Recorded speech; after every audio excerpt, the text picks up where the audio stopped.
Honorable Mashagata. Fine. Yeah, it's fine. Yeah, it's fine. It will be fine. Okay, thanks. Please be on standby. But we're just trying to give me about a minute or two before we do that. Yes. Ambassador Mtswanga, are you online, sir? I thought I saw you online. Okay, maybe.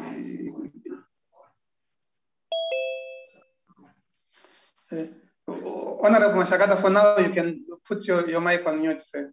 We'll tell you when the time comes. Thank you.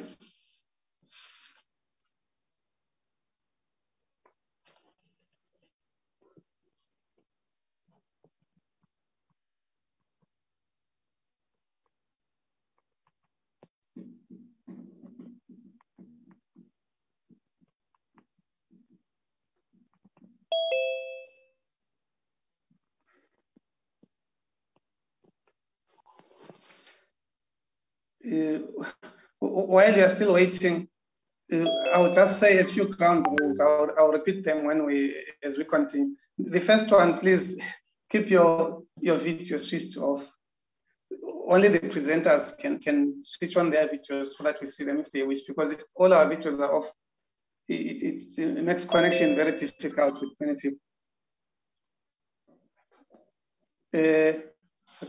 I think Professor Matugi is online now. I'm just waiting to hear from the director of PPRIZ, Dr. Kotelmo.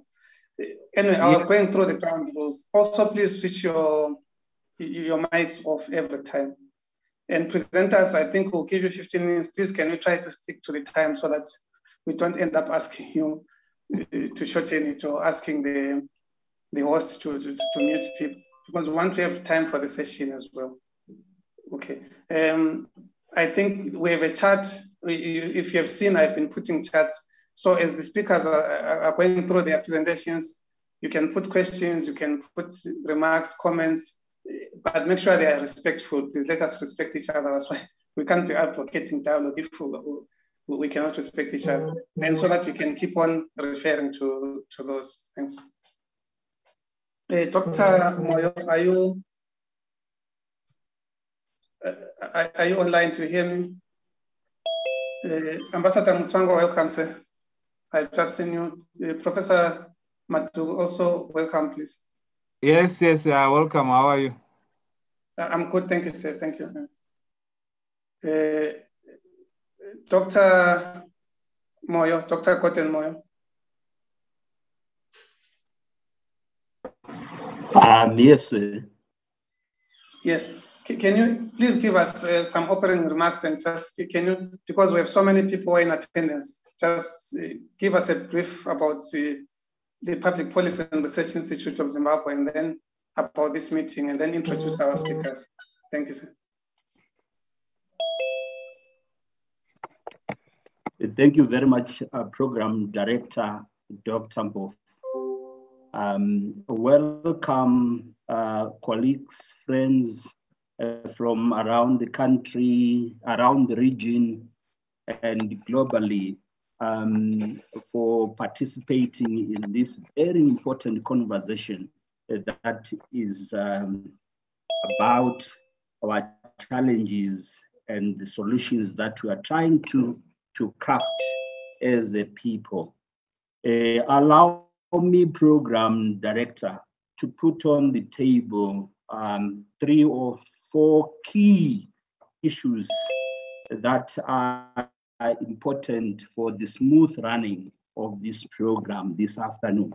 The first one is obviously to introduce our colleagues that are here to lead on the discussions. We have Professor Love Momadugu, who is the president of the National Constitutional Assembly and is also a member of POLAD, the Political Actors in Dialogue. So he is here on that capacity, both as the president of his party and a representative of POLAD. I've known Madugu for a very long time. He's a person that is passionate about the constitutional issues. He has fought for the constitution, making process that is inclusive over the years, and he does not need any elaborated introduction. But we welcome you, sir, for accepting this invitation to dialogue with the people of Zimbabwe, to engage in a battle of ideas. We appreciate that. We have amongst us Dr. Tapiwa Mashakada. Again, is a man that I have known for years. We have worked together in cabinet. We have worked together in many other capacities. He is a man of his principle, a man of his word, and he's a man who is here representing his party. He belongs to MDCT. So he is here in that capacity. Number three, we have Honorable Ambassador Chris Mtswangwa, a friend of mine. We have known each other for years. He's a member.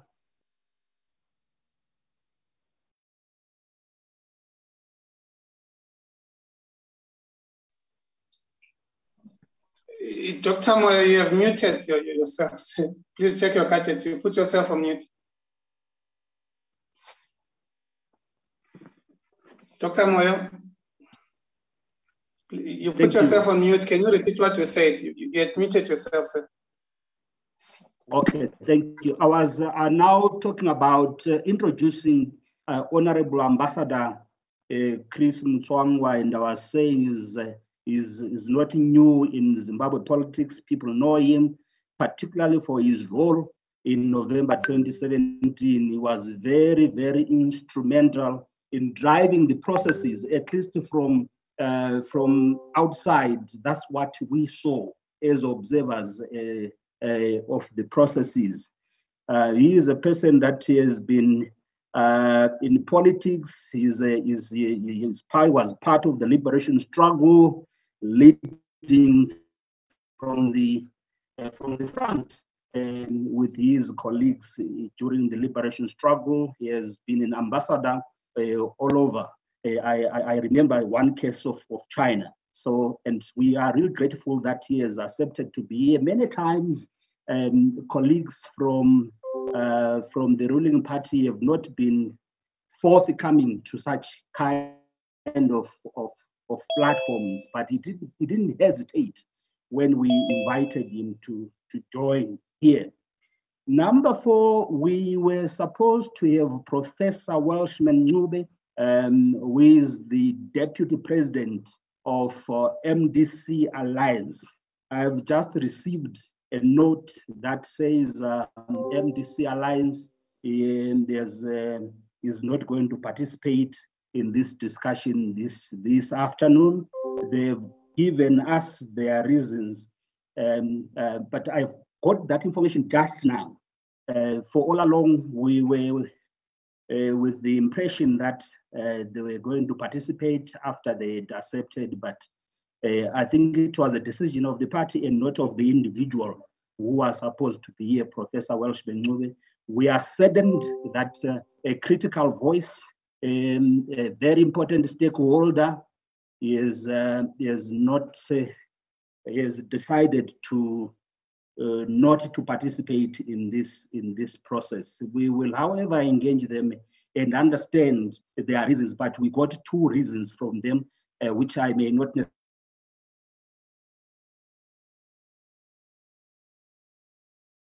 necessarily put on the table for you, because we don't want to be detracted from the proceedings of the day. But suffice to nationally here, the participants here, those that are following us on social media and on Facebook, we invited that key stakeholder. It was supposed to be represented here, but a decision at their highest level has been met. After having said that, ladies and gentlemen, the issue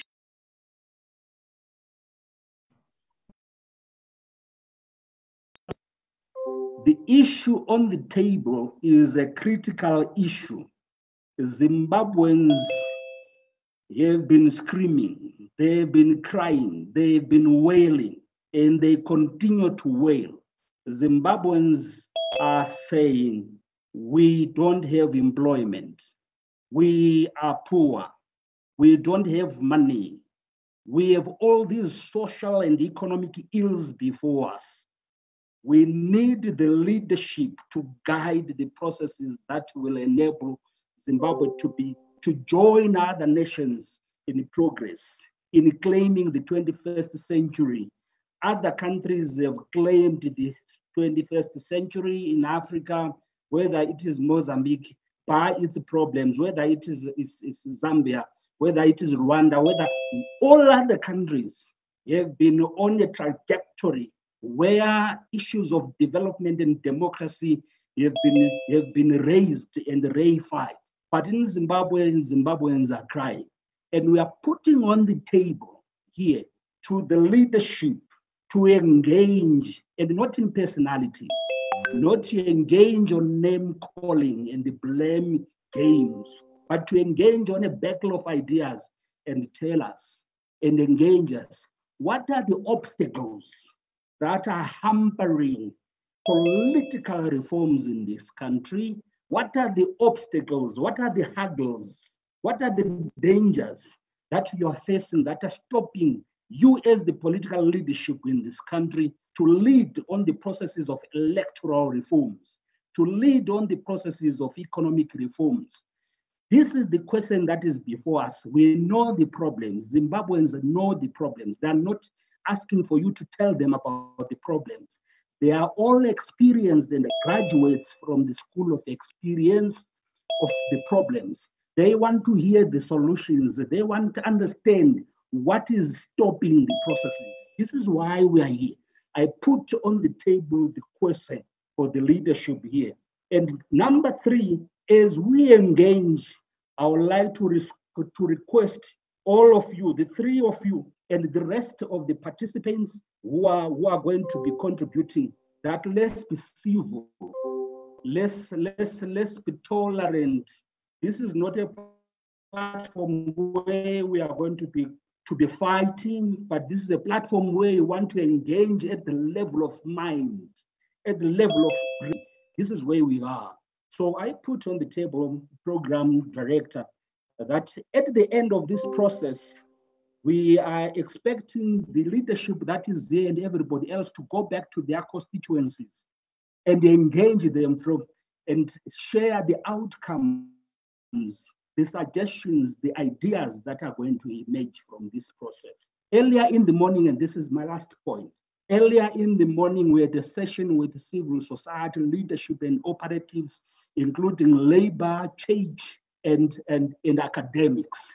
We had the president of ZCTU, Peter Mtasa, making a presentation. We had the Secretary General of the Zimbabwe Council of Churches, Dr. Reverend Kenneth Mtata, who was there. He made a case on behalf of the church.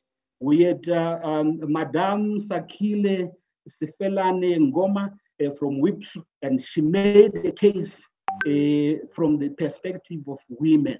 We had Professor Brian Raptopoulos representing the academics and the academy in general, making a case. All of them agreed, and the people generally agreed that it is important for all and sundry, including political parties, to engage and raise the bar in terms of attending to the problems of Zimbabwe, because Zimbabweans are educated people, Zimbabweans are hardworking people, Zimbabweans have got resources, natural resources, arable land, agriculture, mines, and mining development is there in the country. But what is the problem? We put it on your table, Dr. Mashakada, Professor Madugu, Honorable Ambassador Mchwangwa, please engage us. Thank you, Programs Manager. Thank you, Dr. Moyo. You are supposed to introduce the first speaker. Can you do that? It's Professor Matu, but can you introduce him, please, to speak? Or should I just hand over to Matu since we have done the introduction? Thank you. Go ahead. Okay. Professor Matugu, please, you have the platform. Thank you. Thank you very much, the organizers, Dr. Moyo there and your group for this opportunity to deal with a very important topic in the discourse of our country. As you have correctly indicated, I am here in two capacities. I'm the president of the NCA, it's a political party that I am president of, but that political party is a member of the Political Actors Dialogue, POLAD. So I will be speaking with those two heads in mind to contribute to this debate. I will certainly be very brief, but I believe that in a platform of this nature, what is required would be clarity. Where do we start from? And I will even number some of my points, say number 1, number 2, number 3. And I think you can always direct me where I would be getting out of line, but I will try to be very brief. I start from the fact, which is my point number 1, and I believe that it will be very important that that point be noted. I believe as a person, I also believe as a political player in the NCA believes in that. And I believe that most of my colleagues in Poland, or in fact, all of them, they also believe in the point that I want to make, number 1. That point is that every nation, every country, every society is governed by its people. In other words, governance is from the people and governance is by the people. So if you are a society, you want to move forward. You are a society, you want to do things better, a better life for everyone. You have to govern yourself. That's the starting point. So governance of society is by its people. But point number 2, which is my second point, is that that governance by the people is manifested by the creation of a government. So a society creates a government. You have to put a governing body in place. Now here, there would be many references I can make, but one of the most prominent references is that people who want to govern themselves, they put a government in place to ensure that they realize their dreams as a nation. But my point number 3 is that the putting of a government in place does not take away the role of the people in governance. The issue is you put a government in place, and the most prominent way of putting a government in place is through an election. Now, once that has happened, you have elected the government in place and the government must lead the way forward. How do people outside an election contribute to their own governance? And perhaps various models that exist.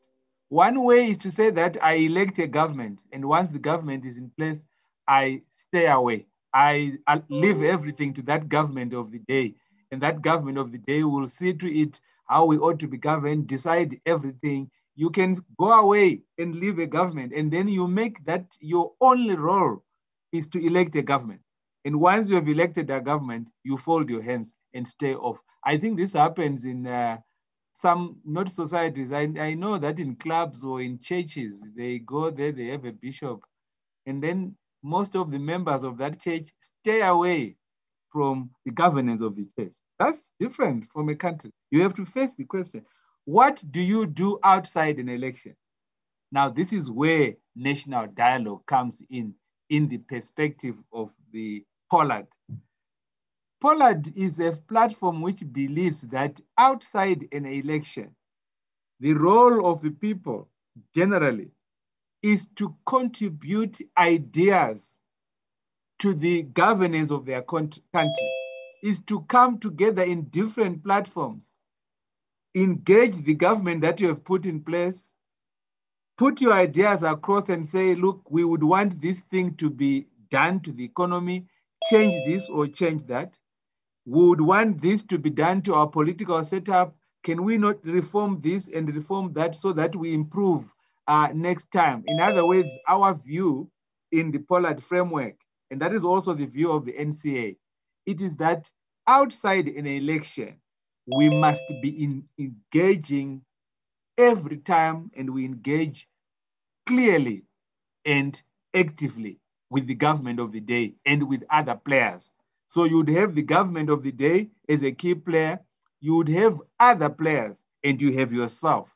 In other words, if you are in a nation, you sit here and say, there is the government, there I am, and there are other players. The three of us, your government, yourself, and other players. I make the other players three. Let's always continue to engage to see to it that we improve.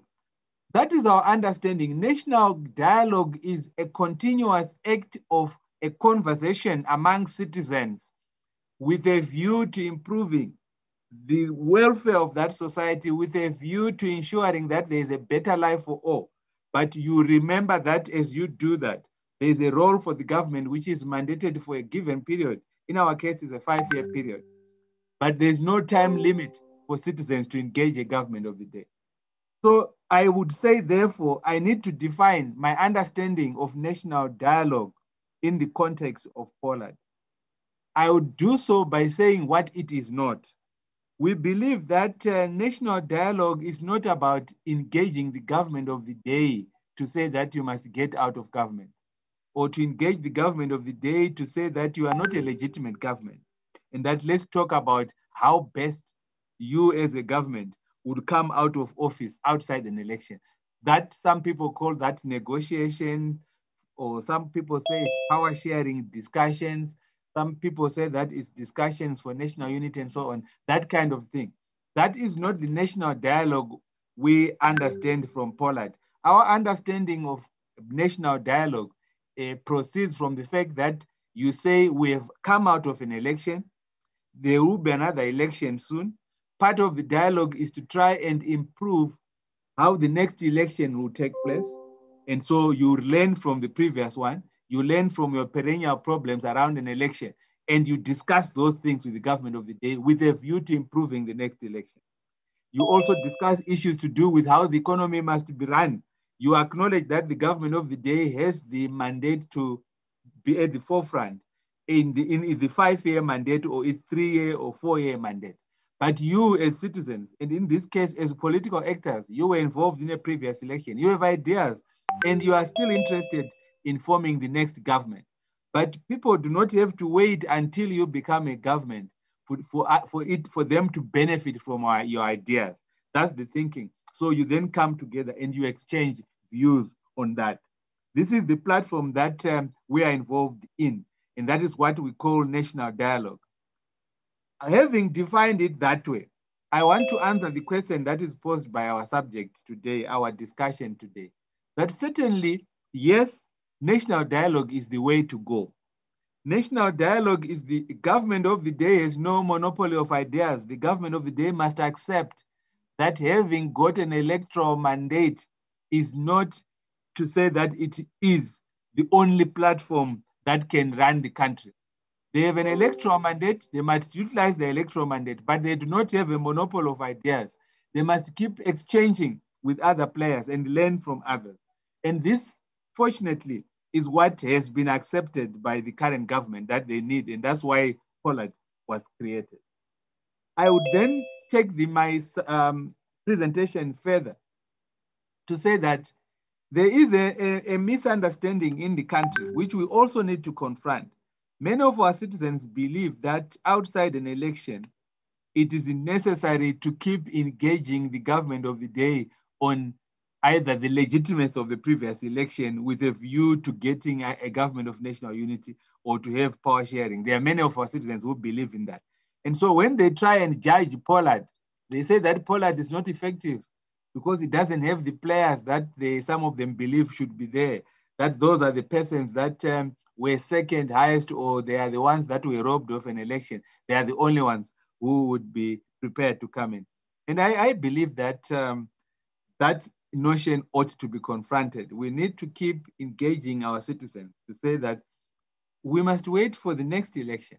But in between elections, we must prepare the ground for a fairer election next time, for a better electoral environment next time. But also in between elections, we must do our best to critique the policies of the government of the day, give the government of the day any ideas we have, so that by the next election, we'll be able to show that we engage the government on this and that they didn't. Do not vote for them. They do not listen. That will be a campaign platform. Now, has Pollard, in the short time it has existed, made some headway in terms of this kind of dialogue? In other words, the dialogue where you put across ideas and so on. My answer to that is yes. I think that those who are judging Pollard may be judging it from the wrong premise of what is supposed to be, what they believe it's meant to do. I would say that I would need to engage and keep engaging people that Pollard is not there to replace the current government. Pollard is not there to share power in the sense of getting government posts and being in government, or Pollard is not there to be a ground for some government of national unity. Pollard is there to approach the government of President Mnangagwa and to put in a set of proposals for economic and political reforms. Now, we have succeeded in that regard. We still have a lot to do, but I want to put across 3 areas that we have dealt with in Pollard. The first one is economic engagement. Pollard has an economic subcommittee that is currently chaired by Trust Kohora, who is a leader of CORD. And that has held an economic summit. We are engaging with government.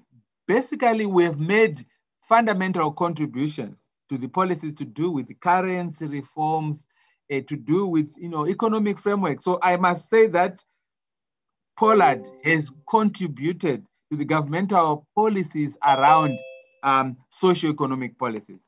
That's one area we have dealt with, and I would be perhaps in exchanges, be giving further inputs on that. Some of my colleagues from Pollard are also they are connected.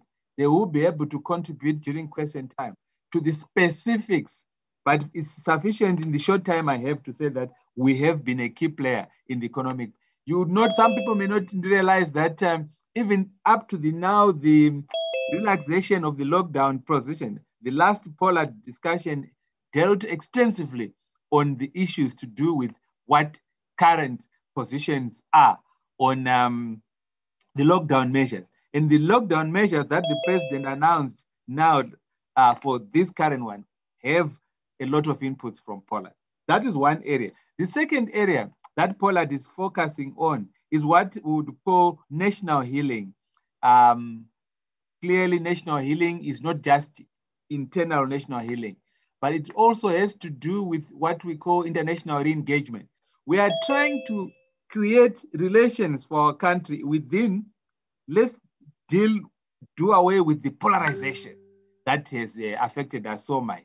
And so the whole fact of saying we come together, let's meet with ZANU-PF, we are opposing political parties, but we can share ideas, we can meet and so on.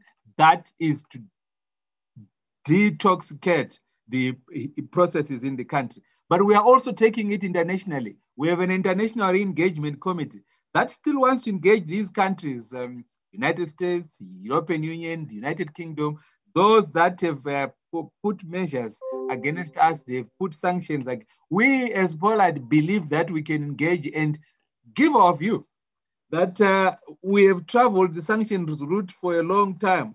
We are not ZANU-PF, but we believe that it's no longer time for the continuation of sanctions process. That's what the Pollard position is. That's the second area. I'll put it, national healing and international re-engagement is one. Then the third area, which I lead, this one, the national healing and the re-engagement one, we have Maima Twenga leading the national healing. And currently we have Labangana, who is dealing with international re-engagement. It used to be headed by Thokozani Kupe, but she's now in the MDC, leading the MDC as a vice president there. Then the third area, which is my favorite area, is an area that I lead, which is called the governance and the legislative agenda. This is the area where Pollard intends to achieve electoral and political reforms ahead of the next election. We've already started this. We have engaged. Currently, Pollard is working on a political parties and electoral bill, which we believe would replace the Electoral Act. And within that bill, we're making fundamental contributions. This will also require, the second aspect around it, will also require our contributions to the some constitutional amendments that are unavoidable for us to get a fairer playing field. many would have followed what Pollard said about Constitution of Zimbabwe Amendment number 2. Pollard recommended the withdrawal of the Constitution of Zimbabwe Amendment number 2, so that the broader society could contribute some of the reforms that would have to. That bill has been very slow. Government has been very listening to that, and our inputs will be taken on board. I might give you examples that we are putting across there to ensure that way. So we have constitutional amendments that we are saying ought to happen. We will be debating. I give examples. The appointment of members of the Zimbabwe Electoral Commission. We know that the president is the final say, but we believe that the appointment of an electoral commission must actually have the say of so many other players. So there will be a debate fundamentally on the appointment of the Electoral Commission. Obviously, ZANU-PF has very strong views on that. They tend to believe that what is there is fine, but we are fighting to ensure that there be a revisiting of some consensus process that involves other players outside Parliament to get SEC. Then we want to expand proportional representation, which will ensure that we don't have this two-party system. Proportional representation will enable other players to get, like the parties in Poland now outside the MDCs would have had about 5% of the vote, but they do not have 5% representation in Parliament. So that would be an important area we are looking at. Then there's access to the public media. We believe that currently the laws around the public media during campaigns or by political parties, they favor the ruling party. We are recommending changes to the law to ensure that other players would have adequate representation come election time. These are mere examples of what we seek to get in terms of electoral and political reforms. We wish to indicate here that some of the reforms ZANU-PF has already indicated that it has no problems with. Let's take the example of how we do the nomination process. The current law has this completely nonsensical process that you open the nomination court at 10 and then you close it by 4. But you know that in other countries, you can have a nomination week where candidates present themselves, they can correct their documents. Once you are accepted, you get a nomination certificate. And then at the end of that week, the nomination courts can actually announce successful candidates. So that there's no, this very difficult rush, which has tended to disadvantage political parties or smaller political parties. We actually have a candidate in Poland who could not have their papers accepted. They said you're out of time, it's 4 o'clock already. He was attending to his long birth certificate. Now, what is that? You tend to limit access to this.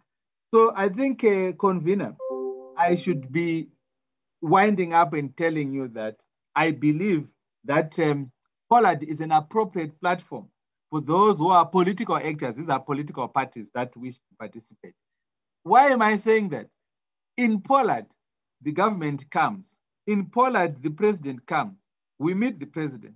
Now we have so many people outside Pollard who say that they want to have a dialogue with the president. They want to meet the president. Then the president says, well, I am available. Come to Pollard. Let's say a dialogue there. I will be there. If you want to see me, come to Pollard. Then you say, well, I want to see you, but I don't want to come to Pollard. That is a very problematic situation. In Pollard, it's very easy to meet with the president and to say out what you'd want to say out. We've been saying it. The president is also very open there. Where he is putting across his view, he will put across his view. He will disagree with you. He will agree with you. But these are the kind of things that we... What is lacking, however, is that Pollard has not had a sufficient scope to publicize what it is doing, and that some of its meetings are not clearly as open as we would wish it to be. I'm going to be, I'm recommending to my colleagues there that we need to deal with the issue of how the public gets to know what we are doing in Pollard. Finally, the Pollard platform is for political parties and political actors.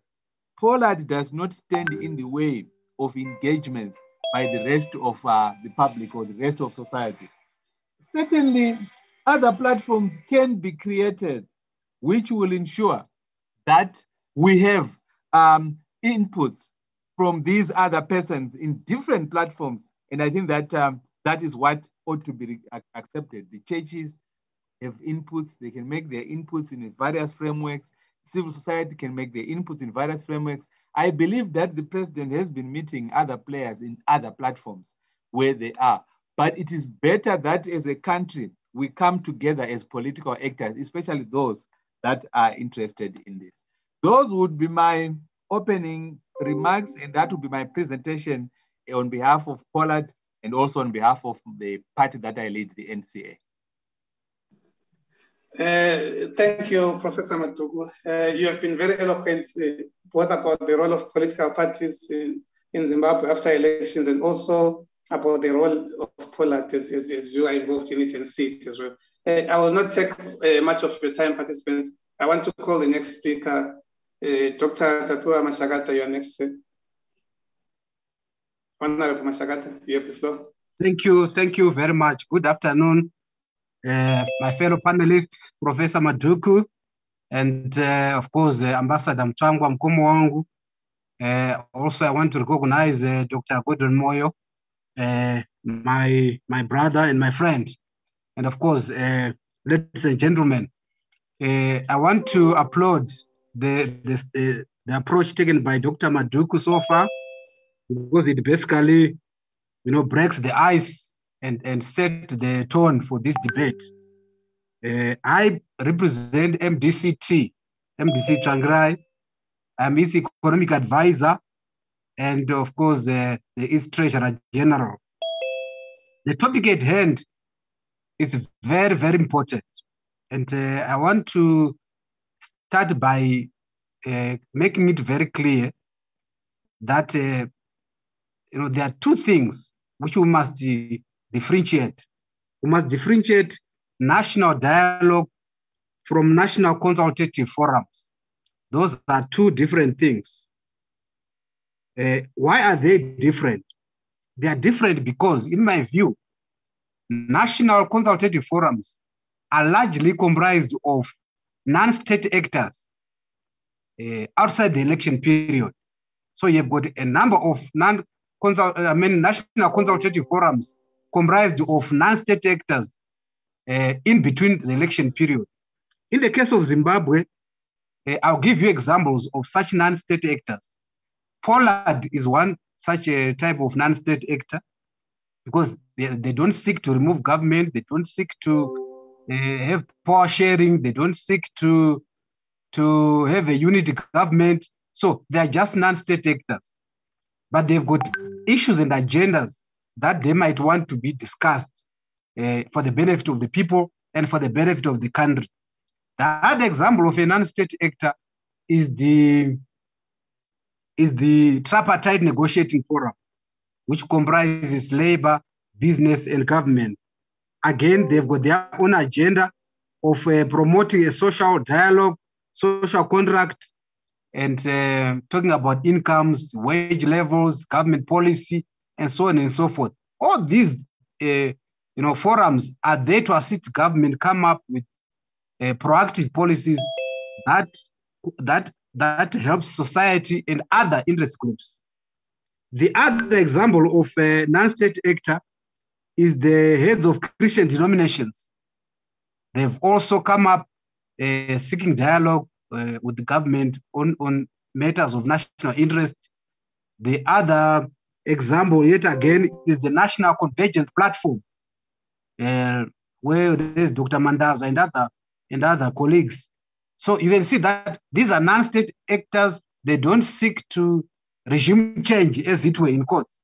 They don't seek the removal of government outside the elections, but they're interested in discussing national issues, setting the national agenda, whether it's economic, social, political, legal, or constitutional.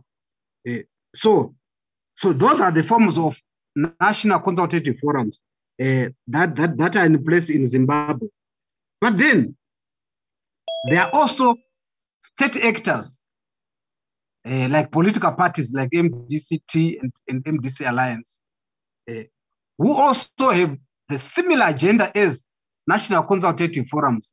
Remember, the agenda is for Zimbabwe. So there isn't necessarily any difference between the agenda for national consultative forums and the agenda for state actors. No, the agenda could be the same. But the difference is that with political parties, which have a representation in parliament and in local government, they are now state actors because they are co-governing in a sense, like in our case, the MDCT. We are the government at local government level.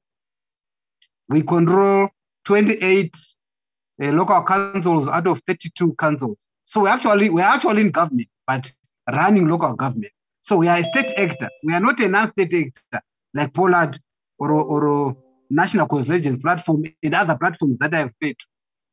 Secondly, we are in parliament. So we are state actor. We make laws for the good governance of the country. We pass the budget for the good governance of the country. We also do oversight and so on and so forth as MDCT. So we are a state actor. So from the onset, I want to say there's a difference between non-state actors who are involved in consultative forums of government, and these are defined, and us state actors who go beyond the activities or the agenda of non-state actors. Therefore, what is our thrust as state actors in national dialogue? Our thrust is twofold. The first one is that we have the will to transform. And this will to transform the country is also shared by other non-state actors. And what do we want to transform the country? What is the agenda of dialogue? I'm just trying to give examples.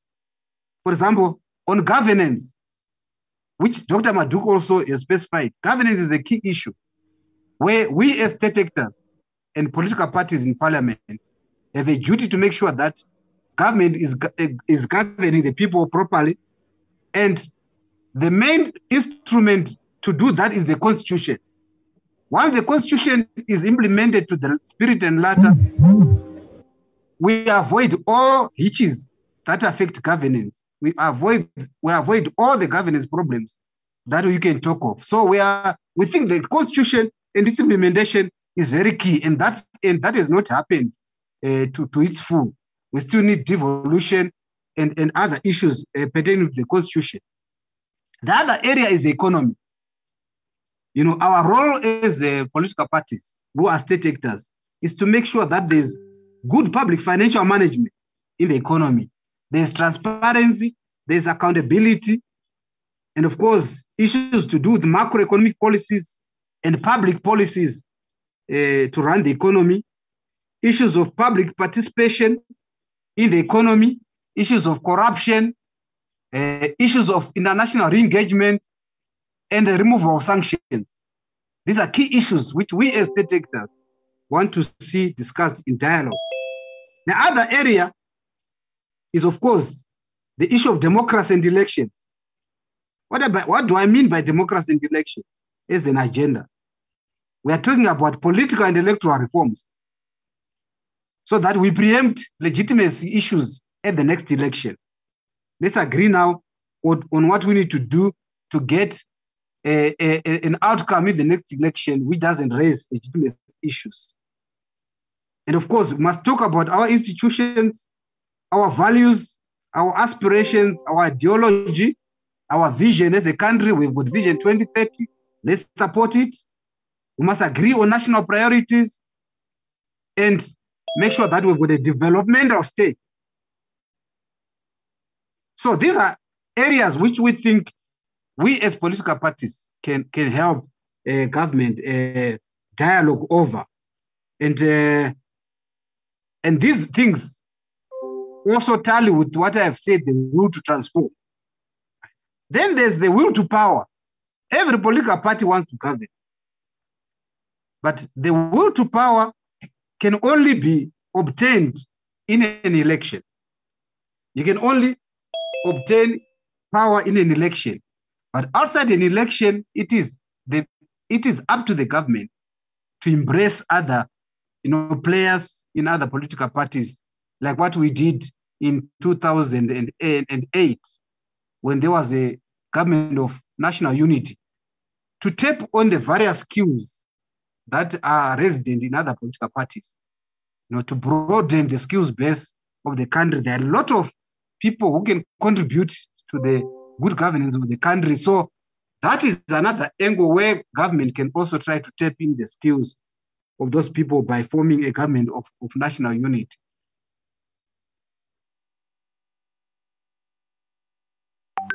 So that is the point of departure between political parties and non-state actors, in that with the case of political parties, they also seek the will to power over and above the will to transform.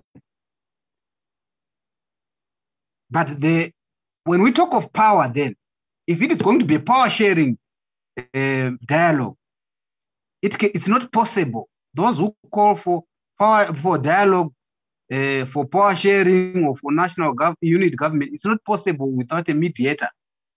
In other words, there should be a crisis, a political crisis, an economic crisis, for there to be need for a mediation to cause the government of national unity or a coalition government. So there has to be a visible economic crisis or economic challenges rather than political challenges. So I think that is the point of departure in Zimbabwe. That for ZANU-PF, I think it's business as usual. There's no hurry. There's no crisis. There are only challenges, and therefore it would appear they prefer just a consultative route to try to manage this crisis. Whereas as political parties, we think we can combine consultative forums as well as the national inclusive dialogue that also includes everybody apart from us as political leaders. But our point of departure with our colleagues in the MDC Alliance is that we are not fighting the last war. We accept that elections took place in 2018. They might not have been perfect, just as there are no perfect elections, with a lot of issues and grievances out of those elections. But once the Constitutional Court pronounced that there was a winner, that ended our story.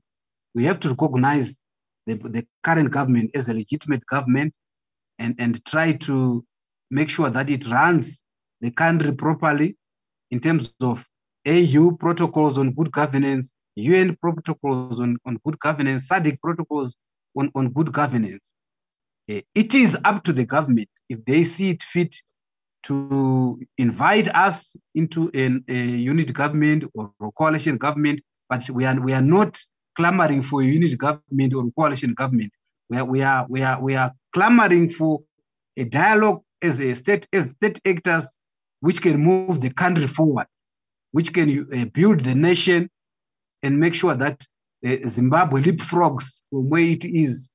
We cannot just be, complaining until the next elections. And this is very important. Elections in Zimbabwe have really destroyed this country. Once political leaders lose, the morning after, they are already in an adversarial mood, trying to undermine the government of the day and trying to collapse the government, trying to create a crisis in anticipation of the next elections in 5 years. So that's negative energy. So this is an area where we must think critically. Do we need elections after 5 years or now and again? What have the elections benefited the economy apart from really being a burden to the taxpayer and causing unnecessary commotion in the country? Maybe there might be a time when we might see that elections do not pay any dividend, especially when there are no reforms, because we just enter into those elections without reforms, and then we complain after that we've been rigged. So why enter into elections when we are not ready, when we think the country is not ready for those elections? You see, so that's another area for debate. So I think with those few remarks, there's sufficient matter and material to engage in a robust debate. I thank you.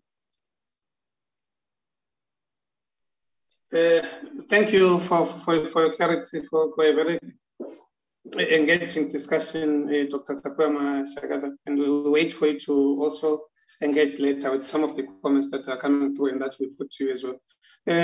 Like I said, I want to comment on the presentations as we go on. So now, may I invite Ambassador Christopher Mutswangwa to come and present, please. Ambassador Mutswangwa, are you still there, sir? Ambassador Mutswangwa. Hello. Yes, do you please, see? we have the floor. Yes, just a second, Ambassador. Jacob, please turn off the video. Okay, Ambassador. Okay, Yes. thank you so much, Mr. Mpof, Dr. Mpof. I want to start by thanking Dr. Gordon Moyo, an old friend of mine, for inviting me to this very important dialogue or discussion. I've known him for a long time. He wants the best for Zimbabwe, and he tries.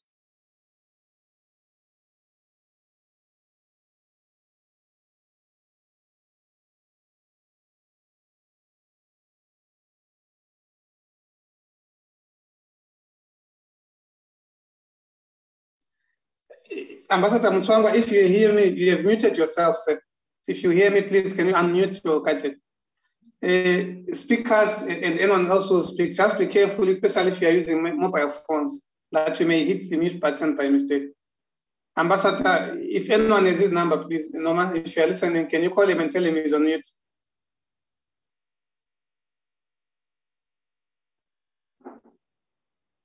Government or when he was outside, I've always been privileged. Sorry, Ambassador Mutswangwa, you muted yourself. If you can repeat some of the things you said in the last minute, and make sure you don't mute yourself again. You have muted yourself again, please. Oh, am I muted or am I unmuted? Now we can hear you, but be careful not to mute yourself again. Can you repeat maybe the last 2 minutes we didn't hear, I think?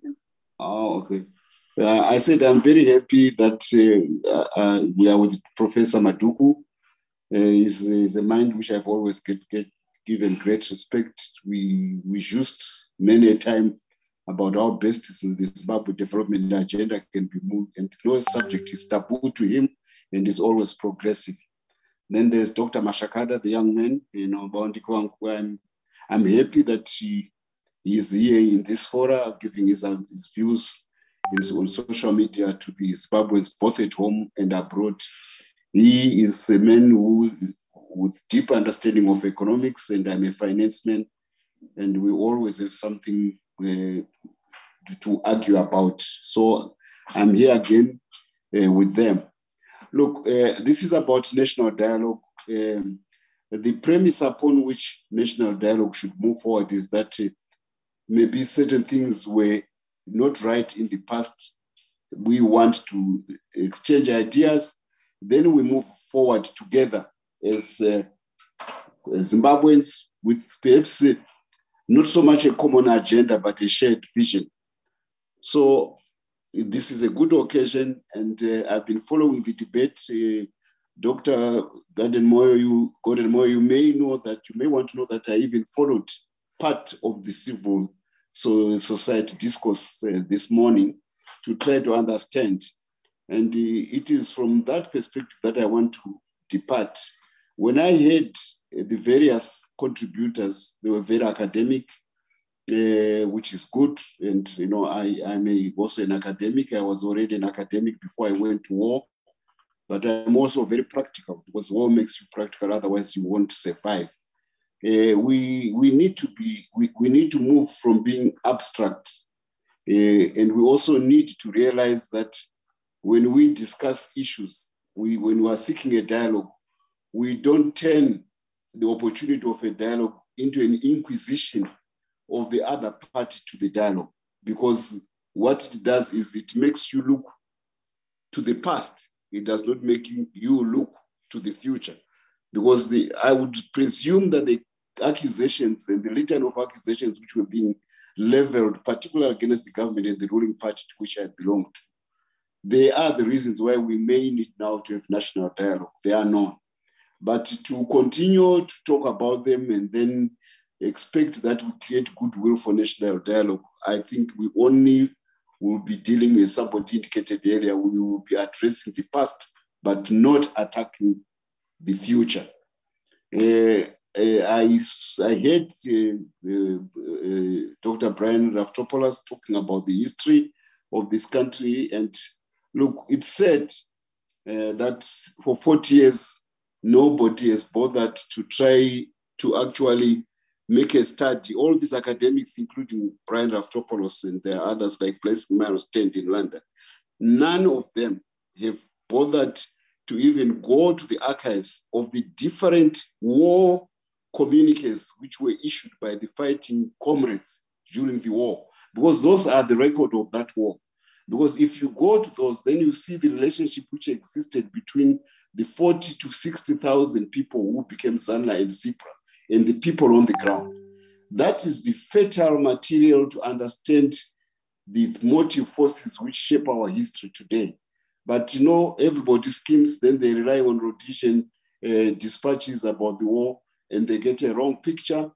And then it pans out, if you can't understand the nature of the state of Zimbabwe, it's very difficult for you to understand the politics of the country. In fact, it's virtually impossible.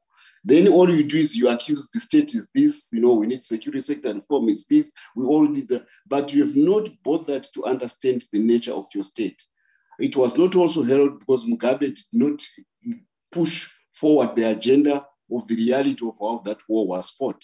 So a lot of that material has been neglected. Some of it has been rotting, but we still can recover. You know, why should the Egyptian pharaohs be more relevant to us when we fought a war 40 years ago? But they left papyrus scrolls, which are the subject of studies. People dig the pyramids. But we need that information, because if it was properly studied, it will remove a lot of the intellectual cobwebs which I hear, and which I also was hearing this morning when people were talking about which is the best way forward for the Zimbabwe reform. So we need to take a serious study of our past, because if we can't come to terms with our past, we will never be able to chart the future properly. I'm also very happy that today, coming from ZANU, and I've always tried to oblige ZANU PF, I've always tried to oblige to come to the meetings of the public, the institute. And many a time I came there to be given brick bats, to be thrown brick bats, and to be shouted, and to be, you know, even personally, you know, slayed by people who were taking part in this debate. And today, the discourse, maybe it's because of COVID, it's very genial, and even in the public, in the civil society, it was very nice, even though people were saying some unsavory things about the ruling party, but it still was controlled. So thank you for organizing this meeting that way. But I draw particular pleasure to say that today I'm coming in when the audience and the participants are part of the majority to which I belong to. In the past, I would be the minority from ZANU PF, and people always wondered why I wanted to go to a place where, you know, it was like I got a love of pain, where, you know, I'm a masochist. But today, we are talking in a level-headed manner with everybody speaking from almost the same perspective. The national debate is important. We have been in the political wilderness now for about for 2 decades. I'm glad that Dr. Mashakada has acknowledged that the MDCTs and even the alliance, until recently, they were core part of the state. When you run cities after winning an election, and remember a city like Harare normally has got a budget bigger than Malawi, it means you are in government. And I'm a development economist, you know, that's what I push. A lot of the things which I've done for this country, from leaf tobacco, from the gold to the legalization of the small to the gold traders, they've all been about how to bring capital into Zimbabwe. And that's my specialty. I understand it from my trading in goods in Belgium as a diplomat, from my money center studies in New York as a, you know, where I did my finance degrees, but also from the application of capital on a massive scale as foreign direct investment in China, where I was ambassador. The point I want to make is that An investor does not deal with a nation when he's putting his money down. An investor deals with a local authority. I want to put a beer hall, I'm going to ask the local district. I want to build a school, I'm going to ask the local authorities. Equally, if I want to set up a factory, it is in a place where there are the local authorities. So in all over the world, local authorities are the prime offers of investment incentives to investors. Look at what Shanghai did to Elon Musk. You know, they went out of their way to say, he's got the electric car, we want it, and China must become at the forefront of new vehicle technology. They laid out the red carpet for Elon Musk. It did not come from the national government per se, it came from the local government. What point am I trying to put across? We have had the MDCs running cities for urban centers for 2 decades. And the road which you see in the urban centers is actually a measure of the fact that the MDC never understood themselves as a state actor in governance, because their rise to power would have been much easier if they had turned the urban centers, which are actually the first destinations of an investor. He doesn't land in an air by helicopter and the push. He lands at Harare International Bulawayo Airport, then goes to a hotel in an urban center. They are the people who were at the forefront of meeting investors, or even for that matter, taking a plane ride, going across to other countries to actually invite investors. That's what all mayors of other cities do all over the world. And each town specializes on the global marketplace with what it can achieve in terms of goods and services to society. But the MDCTs missed all that picture. And the urban centers became slums, factories became derelict, and the whole infrastructure is unkempt, potholes everywhere.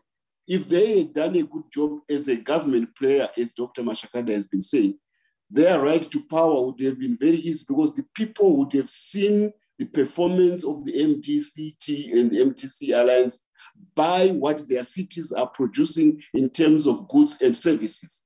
And people would be getting jobs instead of living in slums as they do and being SMEs.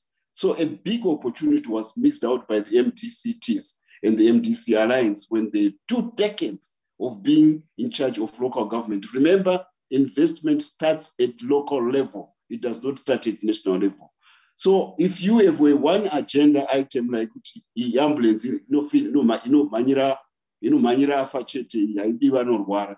they had one agenda, how do we remove ZANU-PF? They forgot all the other things which were important for them to be loved by the people. So they said, until we become a government, we neglect everything. That has been a disaster for the party. I'm saying this so that we begin to see why national dialogue is important, because it gives us an opportunity to say which things are core to the economic development of Zimbabwe, so that no matter what politics we do, the country still makes progress. And that's what the other countries do. They disagree on politics, but they never agree on the way to make their countries move forward in terms of economic prosperity. So this is where we are today. And I'm glad that under the new dispensation of President Mnangagwa, in 2018, 2017, we have put the issue of attracting capital, both domestic and international, at the centerpiece of the national development agenda. The politics is about how do we become investor friendly so that a country which has missed out so many opportunities can now eventually take its rightful place. We've got so many things good going for us, as can be seen by the performance of even our diaspora abroad. If you take it as a pilot, as a sample of the statistic of what Zimbabwe can do as a population, the diaspora is a source of pride. Can you imagine what conditions are given to the diaspora if they were to be obtaining here at home? Then we will be doing miracles.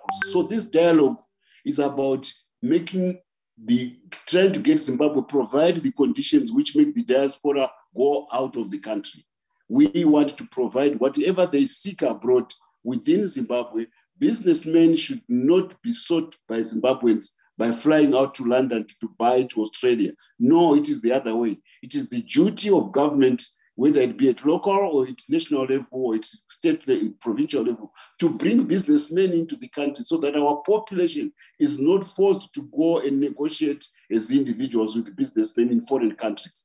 That's what the national dialogue should send out about, to make Zimbabwe develop as a modern first world African country. And this is the message which President Mnangagwa has grasped in all its ways. Unfortunately, there's not been a corresponding realization of the importance of this approach to national politics. I'm told that in fact, you've mentioned that the other major opposition party in the country is not here today. They turned away. I would assume they are celebrating that the Americans have extended, President Biden has extended sanctions to Zimbabwe. Therefore, they are in a celebratory mood. You know, there are people who want their country to be inflicted with damage so that they can feel that their right to power becomes, possible. Unfortunately, it has taken them 20 years of that kind of effort, and it hasn't delivered the power which they would like.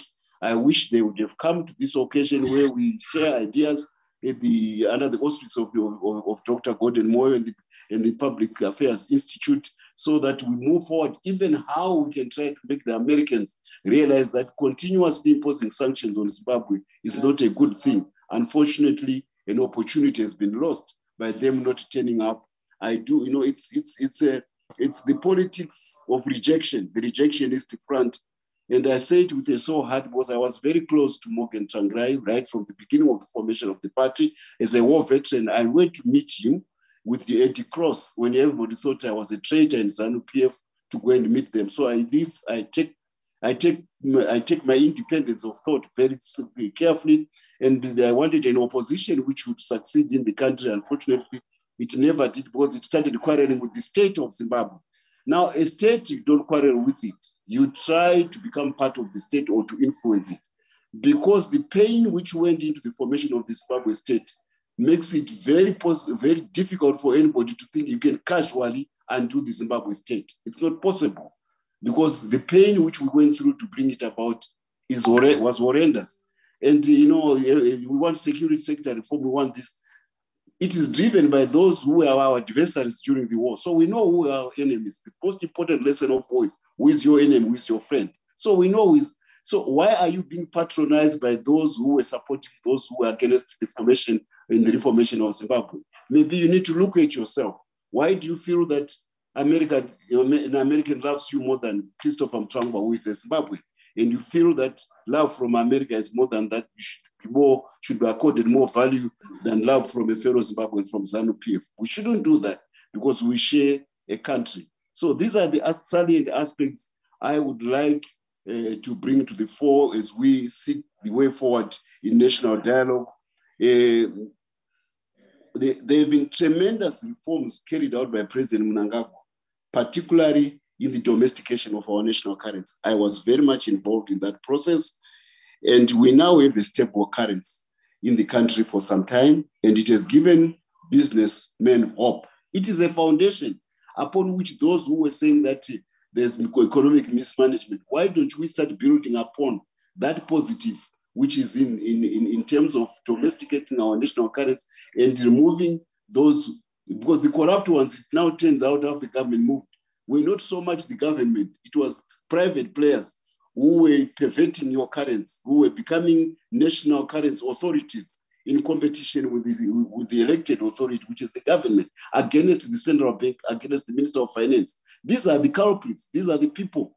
And people talk about cartels. This is the major cartel, the currency cartel, which was driving inflation to a speed beyond the speed of light. How can a country have a currency which depreciates at a speed faster to trillionits?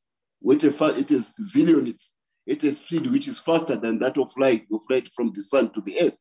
It means somebody was playing with the national currency. President Mnangagwa has identified that, he has dealt with it, and there is now hope because we now have a domestic currency. This is something positive which people who are like Professor Maduku, Dr. Mashakada, who are in Poland, are building upon to say this, and we need their minds to meet with that of the president and his team, so that 2 + 2 becomes 2 times, it becomes 100. We want exponential output from engagements which we do at political level.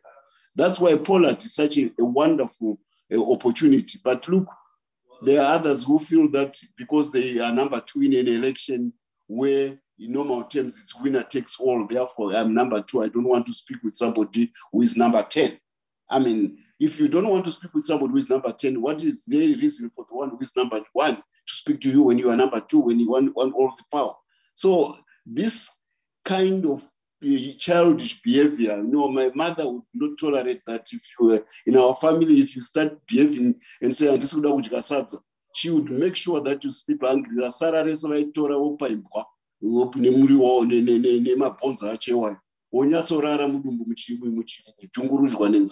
Because you are peevish and you are being childish. So we need people who take the political game in a mature way. Unfortunately, the Nelson Chamisa faction of the MDC has not been helpful. I was very central, yes, to what events in 2016 and 2017, both liaising with the army, with the ruling party as a chairman of the war veterans. But the most important contribution which I got in 2017 was from Morgan Tsvangirai. I met him and we had a compact when he was in South Africa, recovering from cancer. Unfortunately, when he died, all that effort was thrown overboard. People decided... Okay, Ambassador, I'm giving you 2 minutes to please round up. Yes. Thank you. Yeah, to carry out a coup in their own party, and they then went again to rejectionist politics. We don't need that when we are talking of national dialogue. And let me assure Dr. Gordon-Moyo, you alluded to it. When we started the fight amongst ourselves in 22, China was outside of the ring. Now we are in 2021, and within the decade, China becomes the #1 economy of the world. ZANU-PF invested in its relationship with China with Chairman Chitepo as far back as the 1960s. You got to credit vision into ZANU-PF to have forged that relationship with a power which is now what it is today. I just want to finish off by saying, in South Africa, they embraced China, the Afrikaners. When I pushed for the Chinese financial state companies to come to Africa, they embraced China. And look at where the Afrikaners are. Koos Baker and Alipay and Tencent. He's a major player on the Johannesburg Stock Exchange and in the world technology. He's a South African, was NASPACE. Elon Musk, I just mentioned to you, he's South African, but from America. He has put a factory in Shanghai. Standard Bank, run by Afrikaners, so China opened up. They attracted $6 billion of investment from China. And what Standard Bank? Let's be like Afrikaners. They will not look at China with the yellow peril mentality, which exists on the Zimbabwe side, where people even make aspersions about Chinese vaccine as if they've never been to a science school. I want to thank you so much to Dr. Gordon-Moyo. I want to thank the team, and I want to thank the convener for the opportunity which you have given me to try to speak my mind. Thank you. Thank you, Ambassador Mswanga, for your presentation. Please, may we go straight to questions? Can you please mute your Marco, please, I'm going to give you the opportunity, please. I will do that, please. Can you please keep our questions and comments very short? And also, please let us respect each other as we talk. Just short questions and comments so that the panelists can respond to them if they need to, please. I'll start with Marco, and then after Marco, Honorable Brian, please. Yes, Marco. Thank you, Mr. Speaker. The problem is with this other.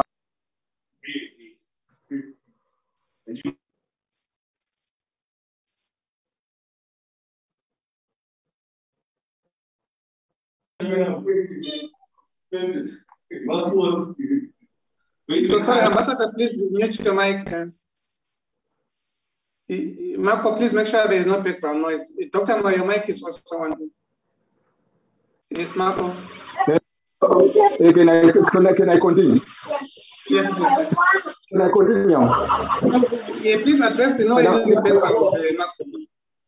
So can I go to you and then you address that? There's a lot of noise coming from your end. Maybe one of your gadgets or where you are, please. Hello? Is it okay now? Marco, I'm going to ask you to wait and let's go to Brian Tube. Can you please address the noise in your background? When you are talking, there's a lot of noise. We don't hear you, please. We cannot hear your voice. Brian Tube, please. Thank you very much, Chair of the session. I only have two issues that I want to address. That national dialogue must not be the option that is given by the state in the manner that is being done. For example, where there is bragging that for anyone to dialogue or to meet with the president, if the political party, they must come to Poland. Poland is one of the platforms, but it must not be the exclusive platform for dialogue. Any other stakeholder that is not comfortable under Poland must be allowed to dialogue in any other platform. That's my first point. Then secondly, I believe that Zimbabwe is in problems, and those problems may escalate if they are not addressed properly and if they are not addressed well now. So my point would be, there must be an admission that we are 40 years after independence, and the Zimbabwe is not a storytelling platform where people may come to say we indeed fought the war. We appreciate the war was fought and excellently fought, and the liberation was done. But where we are now is where we need to transform into a developmental and united Zimbabwe, where there is no corruption and where there is no issues of tribalism and this polarization. So my point is basically a comment. It's not a question to any of the panelists, but to simply say the dialogue must be broader than what it is being perceived. Allowed to dialogue in a manner that they are comfortable with, and Zimbabwe belongs to us all. Thank you very much. Thank you, Honorable Brian Tube. Marco, are you able to speak now? If Marco is not able, reading the comments, sorry, there have been so many comments, I failed to get hold of some that I thought I could bring to your attention. Professor Matugu, if you are still there, one of the comments that I read here, and I'm still trying to find it again, is a participant was asking about Poland. Basically, the question is there a space in Poland as a platform to address some of the things that have been happening, like arrests of some of the political players, arrests of politicians, of activists? Is it something that can be addressed by Poland? But before you answer me, you can just take note of that. I want to bring in Paul Tembanyat. Paul, can you go ahead, please, unmute yourself and speak? Okay, this is directed to Mtswangwa, my friend. He's made quite a few comments with respect to sanctions. I don't want to get involved in the usual discourse, whether there are targeted sanctions or there are no sanctions and so forth and so on. That's a debate for another day. Assuming that these sanctions are an attack on Zimbabwe as a state, as a country, assuming that this appears like some kind of war, wouldn't it be prudent, therefore, as an exercise in nation building, to use sanctions as a rallying point to bring everybody together to actually then deal with sanctions, instead of using sanctions as a divisive tool to say, oh, it's these ones that called for sanctions or it's the others? Why don't we then say, right across the political divide, we as Zimbabweans need to come together, set up a committee. This is something that was attempted, I think, during the Government of National Unity, and say we should approach sanctions as a unifying matter. We need to debate the issue amongst ourselves as Zimbabweans.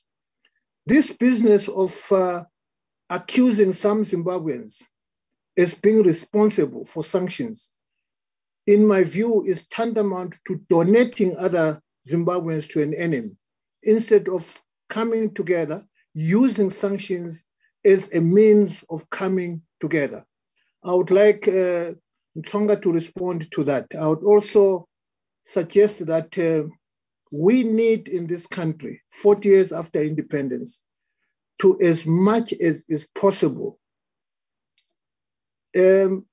bring ourselves around issues that define our oneness more than those things that divide us. We have a nation to build, and the only way we can do that is to begin to embrace each other, despite all the differences that we might have. And we have lots of those differences, and there's nothing wrong with that. I still believe we can obtain strength in our diversity. There's nothing wrong with us being different. But let us use sanctions not as a tool for division, but as a tool for unity.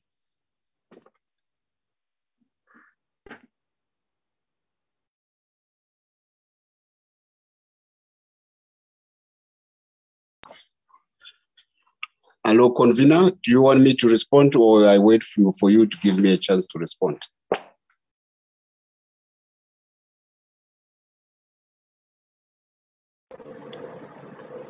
I think we have lost the convener. Can you hear me? No, I'm there. Sorry, I muted myself now. Thanks. Oh, okay. I just said before the ambassador comes in, I wanted to read one comment because it may disappear. There are so many. From Jacob said, please people don't need Poland or national dialogue. People need electoral reforms and security reforms. This alone will solve the leadership crisis we have been in as a country for the past decades. If Poland is real and there to correct the past mistakes, then push for the reforms. The country is mourning and has been mourning for those reforms. Maybe Ambassador, can you speak? Then Marco, you will come in after the Ambassador, since Paul directed some of the things he said to the Ambassador. Hi, Paul, how are you? Thank you so much for the generally constructive comments which you made. I agree with you completely that we should have a common platform about sanctions. Maybe you directed your question to me because I'm coming from ZANU-PF, but I'm sure the same sentiments which you have raised would equally apply to Chamisa and the other elements of the MTC splinter group, which are actually advocating for sanctions. I wish they were here because your question would have then been applied to either side. But I have absolutely nothing against sentiments which you've expressed. And the other, we would like a Zimbabwe where everybody comes to a common position. There's the other gentleman who came in about security sector reform and this and all that. Look, I want to remind you, the Zimbabwean state did not come on a platter. The Zimbabwean state did not come on a platter. It has got very strong views because they know the pain of bringing it about. You don't talk of America without the army of George Washington. It's not possible. And you saw how the army of George Washington behaved when people tried to invade the congressional, when they invaded congressional building. They were kicked out by the army of George Washington because it is there to preserve the traditions of George Washington. So a little bit more respect to the state of Zimbabwe would help rather than pillaring it. And we also have got to understand who has got capacity for agents. The MDC spent 20 years trying to dislodge Mugabe in one way or the other. When the state of Zimbabwe felt it was time up, when he thought he could carry out a coup with his wife and the other one, the state reacted and the result is known. You cannot enjoy all these things without something called the state. It needs security and peace. And that's what Zimbabwe enjoys today. So let's come into this debate about security sector reform and this and that with a little bit more respect than which is being accorded. I had similar sentiments when Dr. Brian Raftopoulos was talking. You know, I think let's be more respectful about the traditions of the Zimbabwean state. That's what I would want to say. Thank you, Ambassador. Yes, please mute your mic now. Marco, I saw that you raised your hand again. Can you speak? And then after that, some Kwananzi and then Precious Fan. Marco? I'm sorry. This is my... Headphone, please switch off your mic. Perhaps you could come back later. Yes, one. Keep it. Marco, are you there? Yeah, I'm there now. Okay. I was saying our problem with some of our colleagues in the people, they think they did not, or they say they did not participate or take part in the 1970s war. Mr. Mutsangwa, during Mugabe's era, he said those vasingakwanisi move our economy because of sanctions should just leave rather than seeing sanctions and sanctions. And the other thing which is a problem with us in Zimbabwe, that's the American security sector, our security sector, is that the ZANU-PF, they are one thing. Even the president, they are the second. But they are everything. Now, Mr. Mutsangwa, is he able to separate business government and the business party? Ipapo ndopetika kwanza kuti tive tinoita dialogue, because if he comes in now and try to threaten everybody, nokuti munhu ati kwanza toda kuti kuitwe ma reforms security sector, he comes achibhamba chako nenyaya yekuti kwanzi hazvikwanisiki kuitika because Zimbabwe haina kuuya neeasy kana kuti yakauya nehondo. That thing ndo zvatidzosera kusure. And also nyaya yangataurwa naMr. Mutsangwa yekuti investor anofanira kuinvesta achiona zvinoitwa ne-council kana kuti those people vaka-electoral council. How can they do anything? Iyo central government iriye inocontrola those ma-councils. I think ma-councillors, those MDC councillors, they don't have any power to do anything. Rather, kune munhu umwe chete ane simba, minister wavo we-council ndiye ane simba, of which that one, even if you go back, the president akambototaura kuti ma-council kana mayor ari we-MDC anogosvika sei. 1 minute, Marco, please. Hello? I'm just giving you 1 minute to round up so that they're able to pick up what we're saying. Yeah, 1 minute. Mr. Mutsangwa, the problem with the Zimbabweans is ZANU-PF and the ruling is ZANU-PF. ZANU-PF should leave the business state outside the party. If that thing can happen, then we can move. Even we can dialogue from there. But now, even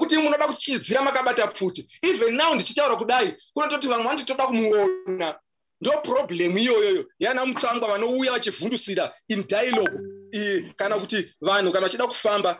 The Mutsangwa people should leave the state. Okay, Marco, can you allow him to respond? Excuse me.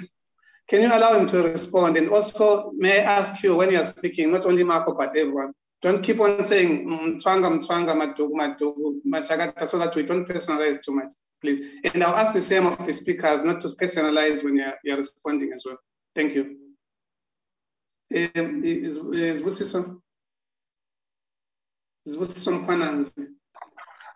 Thank you very much, Mr. Coordinator. Yes. Do you hear me? Hello? Yes, please, we can hear you. I can hear you. Yes, thank you very much, Mr. Coordinator. I have got 2 two questions. One for Professor Maduku and then the one for Honorable Mchanga. To Professor Maduku, he was talking about having meetings as Pollard in terms of investment, economy, things like that. But I was saying the law has not done anything in terms of intellectual property and the people to come and invest, while the intellectual property law is not that firm. I don't think that nothing will come. We'll only have a situation whereby we're having some biopiracy products in the country. Then to Professor, to Honorable Mchanga, you talked about the government and the local authority vis-a-vis investors coming in. But I'm saying, I'm looking at the things, is there a collaborated effort by a government to bring those investors? Because I see that there is no willingness when you look at in terms of government. If you look in countries like Rwanda, we have been in genocide, they've done great progress because there is a willingness from the government, and there is a willingness to support the startup in terms of technology. But in our country, we have not seen that. You talk of Elon Musk, the South African American, but we have got the young guys, the killer Ronaldo of Zipline, who are doing the health logistics in terms of drone in Rwanda and Ghana. And we have missed that opportunity as a country because of lack of willingness from the government to attract such kind of people. I thank you. Thank you, Mkwanans. Please, let's keep them short. Let me just read one before I ask Eric Naka to speak. It's from Beta. Beta says, in November 2017, Zimbabweans of all shades showed great respect of the security sector. We saw the same respect in 1980 when the comrades came home. I think the concern of many Zimbabweans is how to ensure that the institutions of the state serve all Zimbabweans and their interests. We almost got there in November 2017, but that golden opportunity appears to have been missed. Let me ask Eric Chinaka, and then after that, Tobias to speak. And after that, Jacob, you'll forgive me. I'll ask Professor Matugu and Dr. Mashagata if they have something to say, please. Then I'll continue the plenary. Yes, Eric, please go ahead. Please keep it brief. Please keep it brief. I don't want to have to interject and say you need to stop now. Thank you. Thank you very much, Program Director. Program Director, I think from this discussion, you can see the kind of problems that we are going to face if you start a national dialogue process.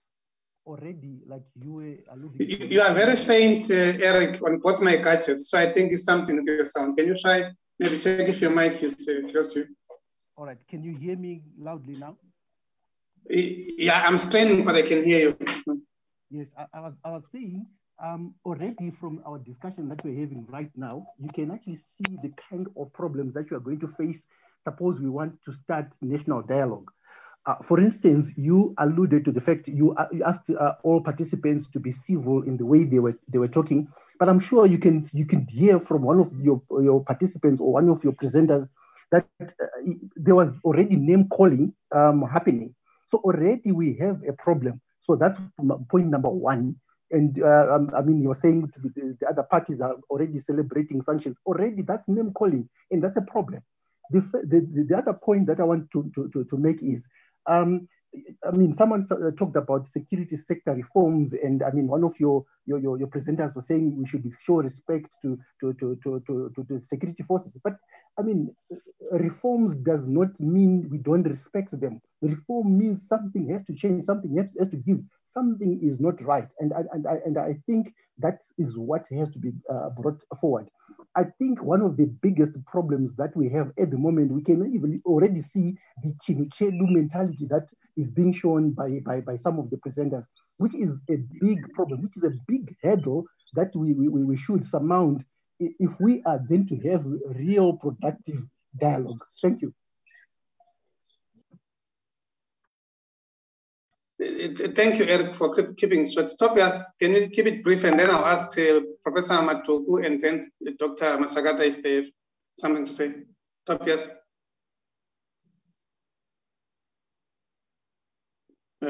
Tobias is off now. Can I ask Dr. Matugu, do you have anything to respond to what has been said? Professor Matugu. Yes. I'm happy to respond. I realize that it's an important discussion. I think I should start from the premise trying to encourage some of the persons involved not to really always get discouraged when they come across what they may not be in agreement with, or things that remind them about what they would not want to see. I'm referring to the way some of our colleagues are responding to Christopher Muchangwa there. I think I can see some anger sometimes, but that's normal. I think that in the kind of Zimbabwe we want to build, we will have to expect that there will be differences here. There would be, sometimes robust exchanges, but we must keep with one mind. We want to get to a better Zimbabwe that is based on the input of all of us. That is my first contribution. But then the second contribution relates to Pollard. There have been issues raised. One of the contributors said that the law has not done anything in relation to intellectual property. Pollard, it will welcome, in fact, the way it is structured is such that we have to create a platform where Zimbabweans can just put their ideas and then also send in what they have as proposals. We don't necessarily say that that platform knows everything. I think people must realize that it is a platform that exists where ideas can be channeled to the government of the day more easily.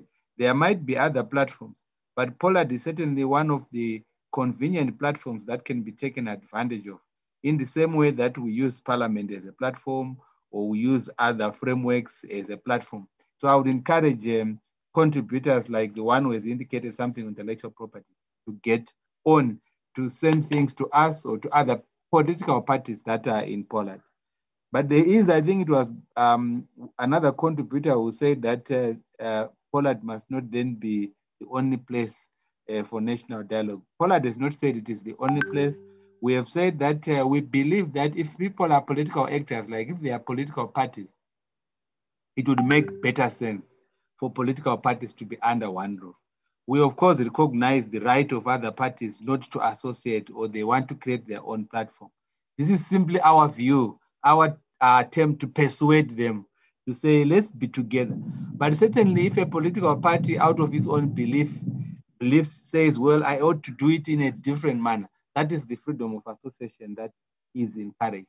So I wasn't boasting when I said, look, if you want to meet the president, from our experience, he readily comes to Pollard.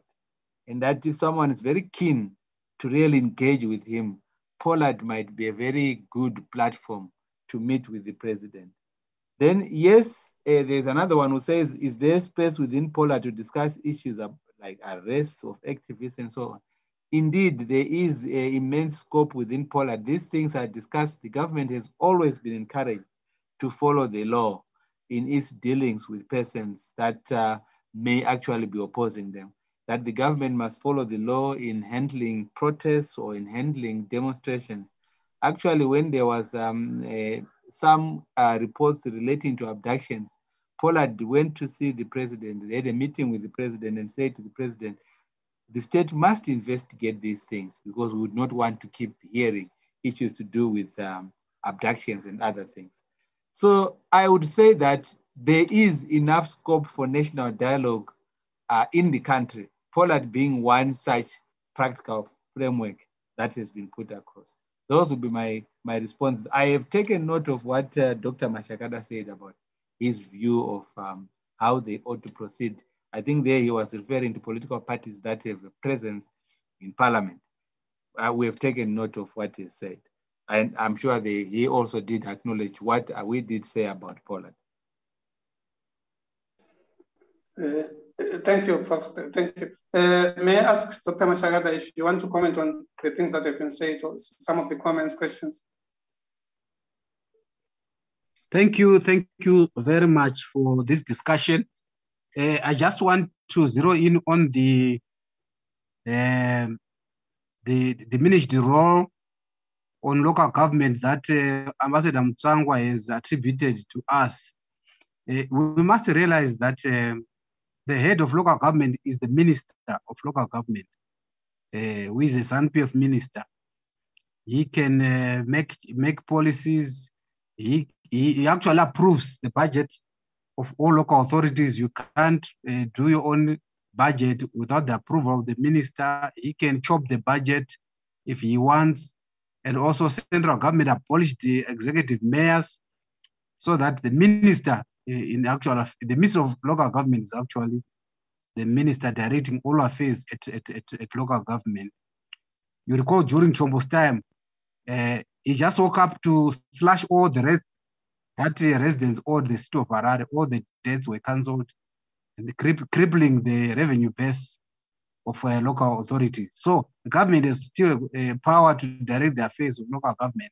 In terms of local government investment, before an investor lands in Harare, he looks at the country called Zimbabwe. He looks at other factors, sovereign risk factors. You also look at financial policies in terms of dividends, payouts in terms of liberalization of remittances of dividends and so on, which are national policies.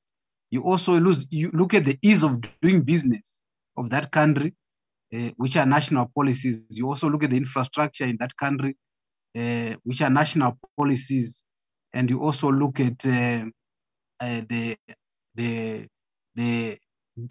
climate environment of the country, like the rate of criminal activity in the country, the rule of law, arbitration in terms of commercial disputes, and so on and so forth. So it would be simplistic to think that it's all local government affairs when it comes to investment. Investment is also, its capital is timid. You can also look at the national temperature, to see whether the country is really a good investment destination. Yeah, so in terms of politicking and apportioning blame, yes, we can easily accuse local authorities.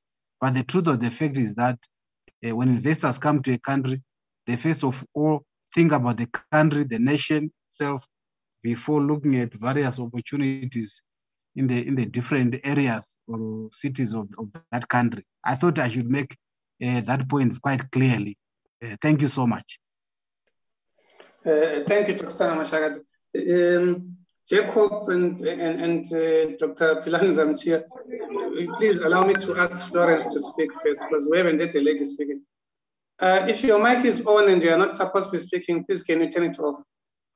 If Florence is a lady, please can you go ahead and speak? And then after that, I'll ask Jacob and then Dr. Zamchia and then Galaxy A5. Florence, you're on. Thank you very much, Chair. First of all, I would like to appreciate all the speakers, but I would also want to say for all the leaders in here, all of us can be presidents, all of us can be MPs, can be councillors, can be Pollard, can be everything that is up there.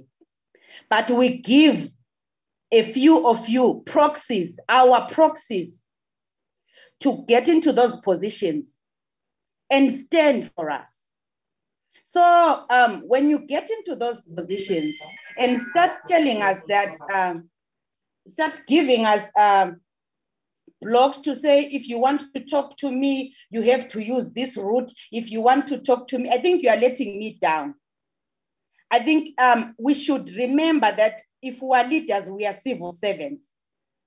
You represent the taxpayers. Just last week, I went into town and bought some basics for 3,000, and the tax that I paid was 900.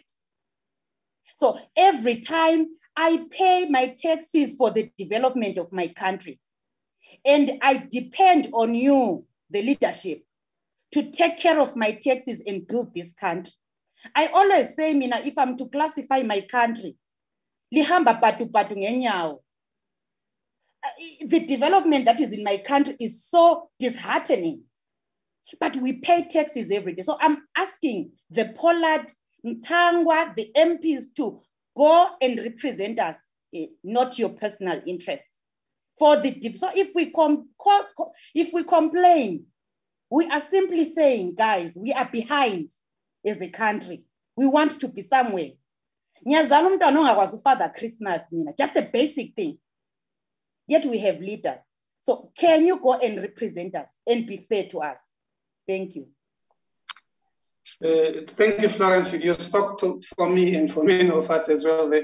I think if I can just remind everyone and the speakers as well, what Paul also said, that what is it that unites us as a nation? For me, some of the things that unite us are what Madam Florence said, that I want my child to tell me what's Father Christmas. I think you know what she means by that. May I please ask Jacob, and then after Jacob, Zamchia, and then Innocent. Yes, Jacob. Okay. Please keep it brief. It's the last session, yeah. It's all right. Thank you very much for the contributions that have been made so far. The questions that I have so far, Dr. Chaptua Mashakada has answered pertaining the local authorities.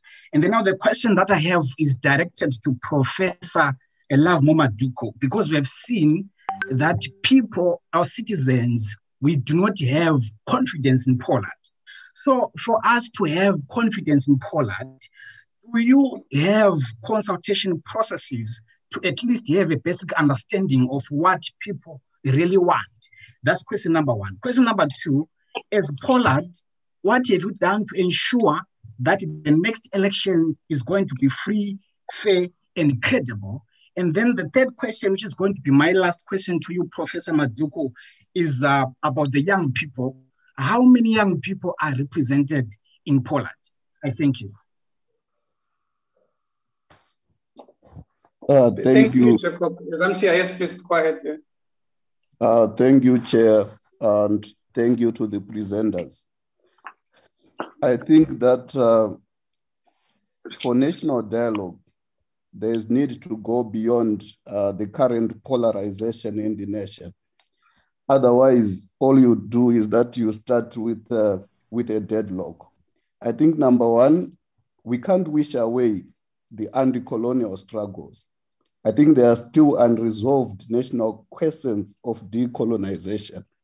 And by mentioning them because of polarization, somebody should not be labeled being, ZANU-PF.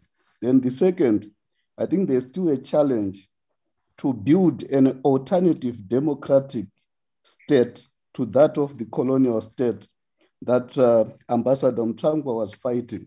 So when we speak of that, I think there's no need to be labeled an Zimbabwean or MDC or a stooge or a puppet of the West. I think there's still that unfinished business of democratization as in building an alternative to the colonial state. Then the third and final, I think there's still a challenge of all-inclusive national development. You still need to discuss dialogue about how to have a broader base of accumulation, from below, not a partisan mode of accumulation from above. So there's still a question of uneven development. So I think the unresolved questions of decolonization, democratization, and development can form the basis of inclusive national dialogue. I don't know what the presenters think. Thank you. Thank you, Pilar. Innocent, may I ask you to speak? There is no other hand, so Innocent will be our last from the plenary. And then after that, I'll ask each speaker to please say something brief if they have. Just keep it brief. Innocent, keep it brief as well. Thank you, Dr. Mandla, and thank you, Dr. Gordon, for this session, for this very important program. I have one question for Ambassador Chris. I want to draw from his experience in understanding China and China's role in Zimbabwe. Ambassador Chris, in your remarks, you referred to the long and established link between the ruling ZANU-PF and the People's Republic of China. And actually others have actually indicated that China is a veto player in Zimbabwean politics and dialogue. Without taking into context China, maybe might not be the right way to go. In your view, do you think China is closer to ZANU-PF than it is to the Zimbabwean state? Or in other words, do you believe that China sees or frames Zimbabwe beyond the ruling ZANU-PF? Thank you, Dr. Mandla. Thank you. I don't see another hand. Tobias, you had your hand up for a long time. If you are there, I can give you a minute. Are you there now? Please, just 1 minute. Keep it short here. Thank you, Dr. Mpofu. Do you hear me? Loud and clear. Hello. Do you hear? I hear you loud and clear. Okay, thank you very much, Dr. Mpofu. My brief contribution is that I think in as much as dialogue is a necessity in Zimbabwe, as long as our politics is as toxic as it is, as long as our politics is characterized by the politics of entitlement, as long as it is characterized by the neo-patrimonial nature, where some people feel that the state belongs to them, and the conflation of party and state to the extent that we have got defectors from an opposition party being welcomed at the seat of government at the State House into a political party, I don't think dialogue can ever move forward. The first thing that we need to do is to do away with the conflation of party and state, do away with the toxic nature of our politics, then maybe national dialogue might carry the day. Thank you. Thank you, Tobias. Ambassador, I'll ask you, I'm going to ask all of you to speak in the order in which you presented. Let me just say thank you, all the participants, all the members of the audience who have asked very pertinent questions. And let me just say, before I give them over to speak, I have associated with these three gentlemen in many ways without meeting maybe some of them. And I think we all have done that. When I was a rookie journalist, I think in year 2000, one of the first people I interviewed was Professor Matu. I called him on the phone and he was speaking so fast and I could not keep up in writing notes and asking questions at the same time. And I learned a very big lesson from that, which I've tried to rectify up to now. So may I ask in the order that you spoke, please, Professor Matu, can you just briefly summarize if there are things that you need to pick? And then now, Dr. Mashagada and then Ambassador Chris. Thank you very much. I think I've learned from all my previous engagements with these kind of meetings that it will not be possible to answer every issue that has been posed. And in these closing remarks, I should just thank you. I have taken note of some of the points raised. They are all valid. And the only one which I just can comment on now is that I think that Pollard must do more for people to see what it is doing. And we undertake to do that. And that Pollard must, whatever in its contribution, ensure that the next elections or the participation of youth in these deliberations are taken into account, that the next election would be fairer or a much better process.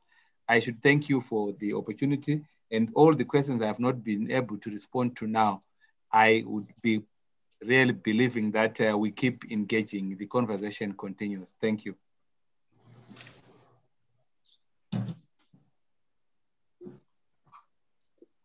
So thank you, Professor Matu. Dr. Mashagata, please, can you also briefly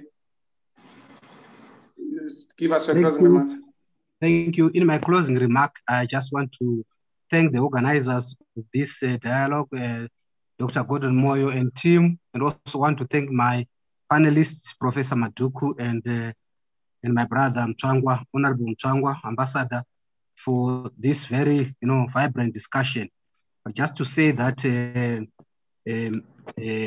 just to Professor Maduku, I think you must look at the constitutive document for Pollard, which is the founding document, the code of conduct, which limits players, those who participated in the 2018 elections. So it becomes a narrow platform. If that can be amended so that it becomes national and inclusive, I think we can find a broader platform for dialoguing.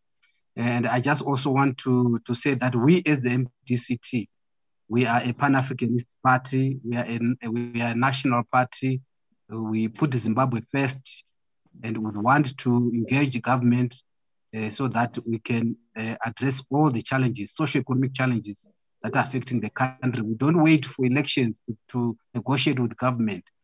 we think we must engage government throughout the period in between elections for a better Zimbabwe, for jobs, for better governance and a good society. So that's what we stand for. Thank you very much.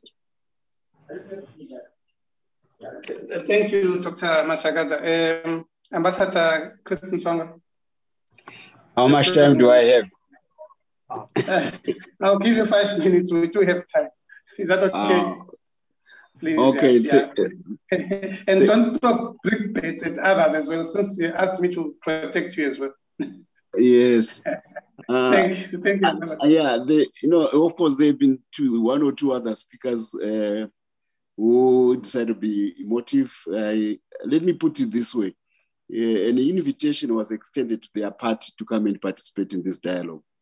It said that they are gate crashing, for their party when they should have come in an open manner as the other discussants have come. People should not be afraid of debate on national issues. That's all I can say, because I heard a lot of MDC, Chamisa, views, some of them very emotive and pejorative. I only tried to answer what came from the civil society this morning, highlighting certain issues. Anyway, they get crashed, their views have been heard, but I hope that next time their leaders can come and be part of the panel. It's good for Zimbabwe.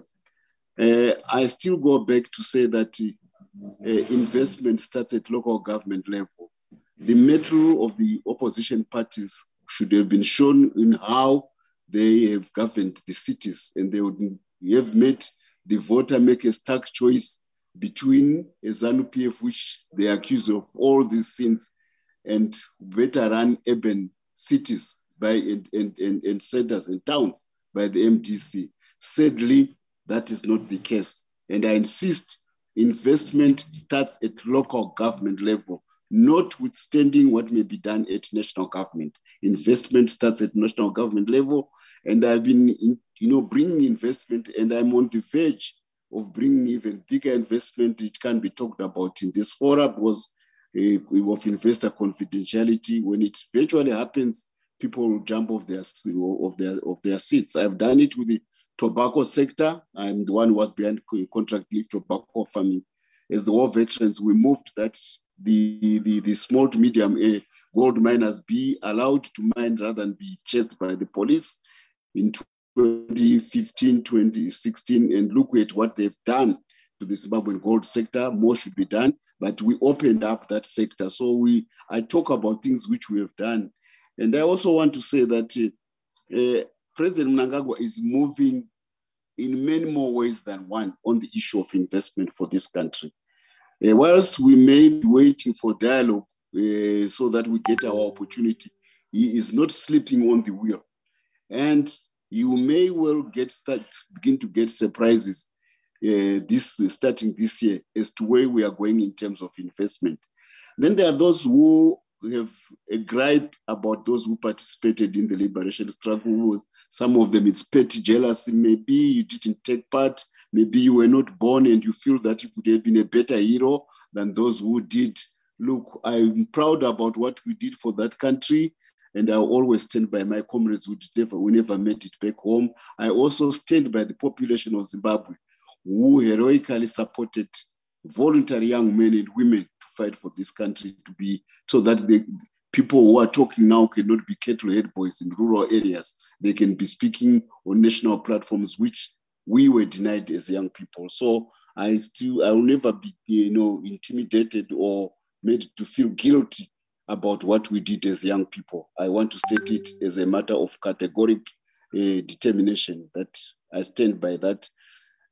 Besides that, I am very happy that I was able to come and participate. I feel honored.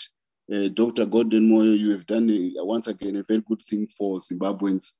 And I liked your remarks about the geopolitical evolution, where there was a perception that our fate was tied only to America and what the British wanted. 20 years later, we are seeing that our fate is tied to Africa, to the world. Just the other day, even the MDC was saying they want SADC to be involved in the Zimbabwean dialogue. Before, they were disparaging of SADC, they were disparaging of Africa. So they are becoming of maturity, and I hope that maturity can also be expressed in the sort of manner which Dr. Mashakada and Dr. Maduku have been speaking about how we should relate to each other in terms of Zimbabwe politics. I want to thank you. Thank you, Ambassador. Before I invite our last speaker, may I just read a few of the comments that were put here. I'm sorry, I saw some of them now. If you want to respond, I will give you just 2 minutes for the speakers. Ambassador Mtswangwa, as a development economist, do you think looking for the traditional approaches to investment where foreigners are seen as the major rescuer of developing countries like Zimbabwe is a tired narrative? We've been there for a long time looking for these investors, and we have not been so lucky except maybe with China. My view is that at this stage, we need a radical approach whereby government deliberately invests in the economy as well. The investment funds to do so are there as long as the government plugs all the leakages that are siphoned through corruption and other illicit activities. Then again, is it possible for leaders who think sanctions imposed on Zimbabwe, whether targeted or not, are justified, to then expect them to bring in investments even at the local authority level? Won't that be reversing the effects of sanctions, although I agree they are the prime offers of investment opportunities to investors? I think Dr. Mashagata replied to some of this. Then this one, while I don't agree with most sentiments expressed by some of our panelists, which rather seem emotional and personal, I would like to state that we need to be mature in politics to an extent that once our state institutions pronounce a certain state of affairs to be the finding of the day, it must be respected and followed. Certainly, why enter into an election to pronounce your own victory after the Constitutional Court judgment? You scream state capture. Then this one, true Comrade Mtswanga can't abdicate on the role of central government on local authorities. In as much as we know at micro level, the debate changes. The crux of the matter is to build a symbiotic relationship between central government and local government, because what is happening at local level mirrors the central government. The last one, I think this one was from Innocent. Ambassador Chris, in your remarks, you referred to the long and established link between the ruling ZANU-PF and the People's Republic of China. Others have indicated that China is a veto player in Zimbabwean politics. In your view, do you think China is closer to ZANU-PF than it is to the Zimbabwean state? In other words, do you believe that China sees frames Zimbabwe beyond the ruling ZANU-PF? May I also reiterate what I took from Madam Florence, that maybe we need to think about this in terms of our own livelihoods as well. One of the speakers, I think from the audience, said as well, what is it that unites us when we think about this? I don't know if, Ambassador, I want to respond to this. They're not really meant for you to respond. Maybe you reflected on some of them as you spoke, unless if you think there's something you missed. Look,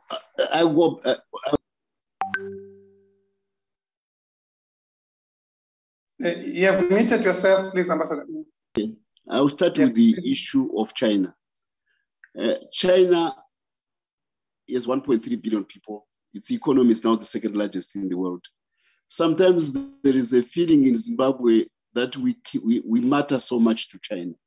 Look, let's not delude ourselves.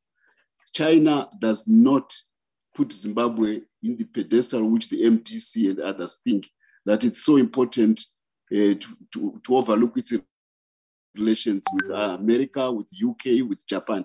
Remember, China is a #1 or #2 trading partners with all these major industrial nations of the world.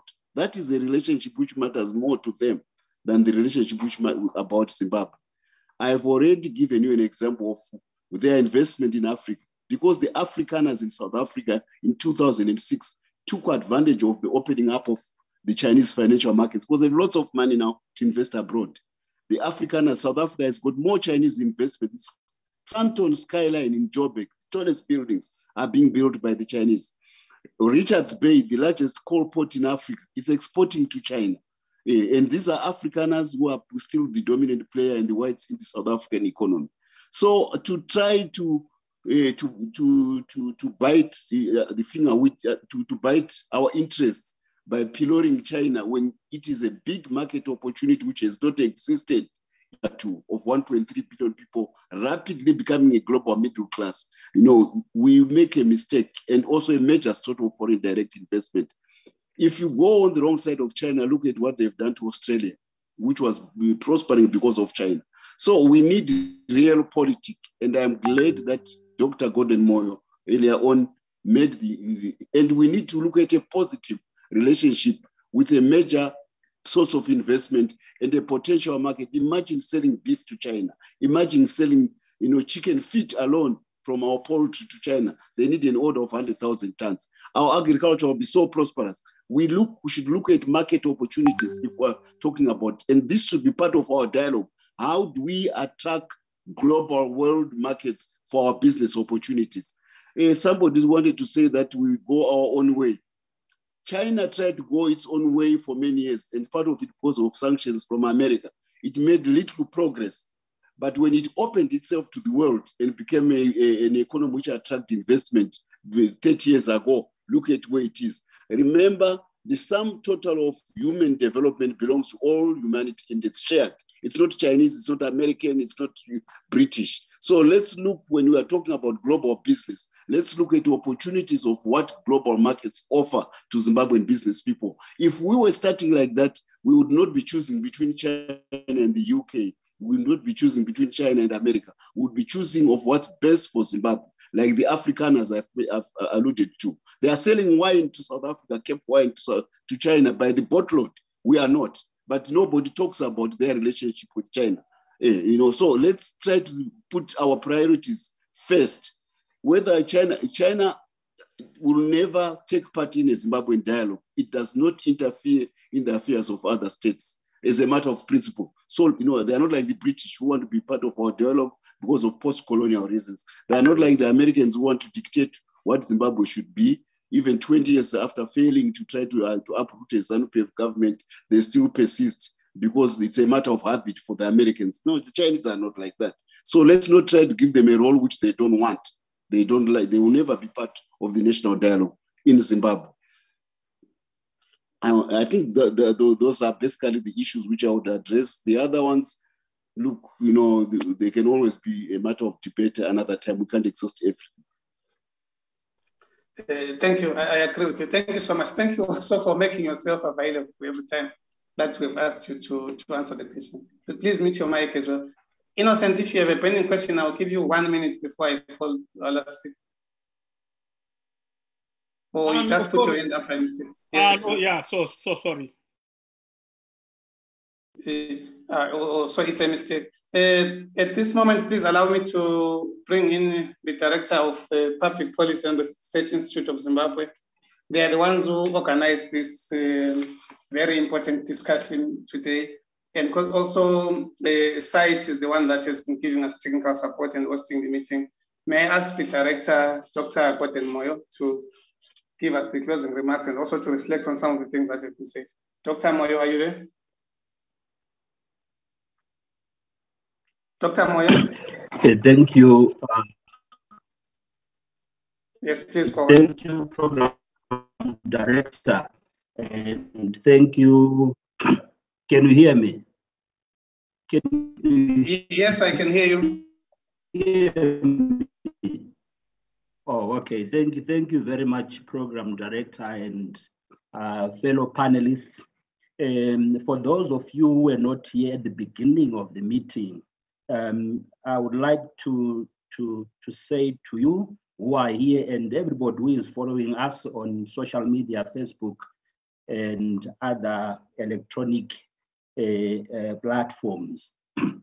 We had invited everybody or some key stakeholders to participate in this very important conversation. As you can see, we have had Pollard, a member of Pollard, which is currently involved in the national dialogue in the country represented. We have had a member of the MDCT, which is in Parliament, represented here. The ruling party represented here. We had also invited a key major stakeholder, which is MDC Alliance, whose president participated in the last election, came with a lot of votes. So he and the party are on the issues that we are discussing.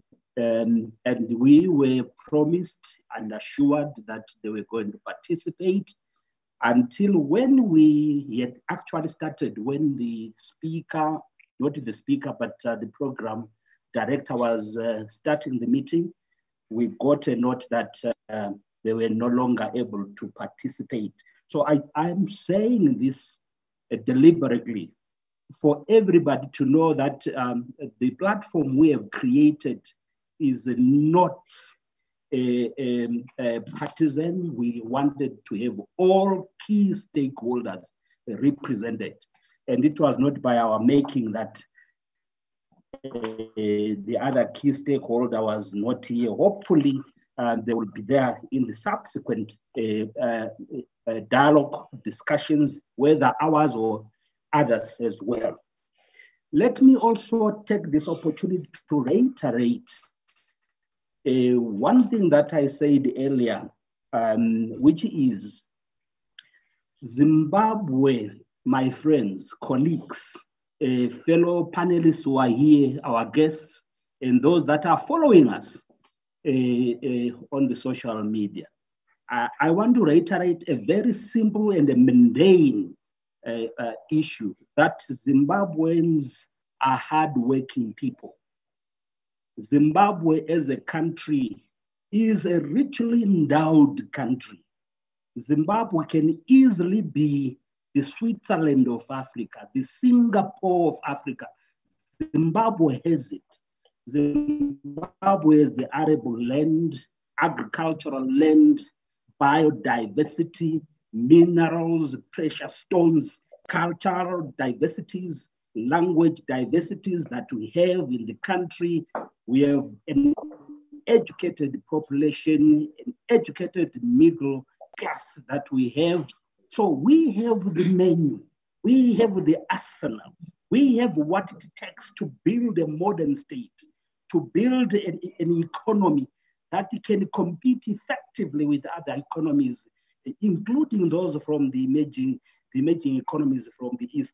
Zimbabwe can do that. It has got the capacity. When it comes to human capacity, human resource capacity, it has got it. Natural capacities in terms of natural resources, all are there. But the question is, we are in trouble. There is a paradox that we are facing, and that is why we are having these conversations. We all know the poverty levels. In spite of what I have just said, in spite of the advantages that I have said, we have unemployment in the country.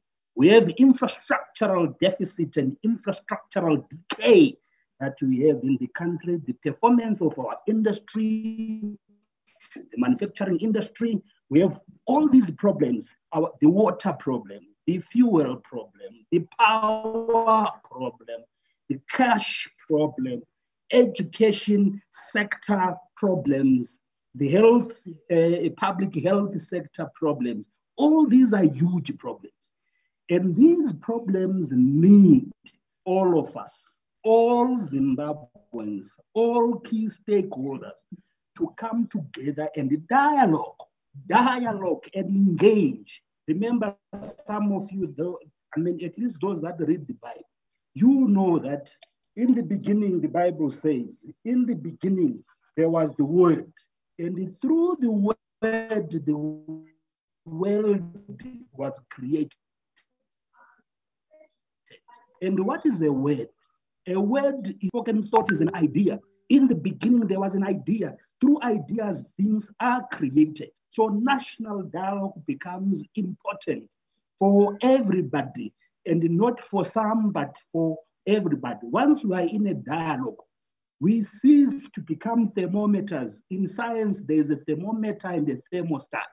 A thermometer simply gauges the level of heat how cold is it, how hot is it, the temperature.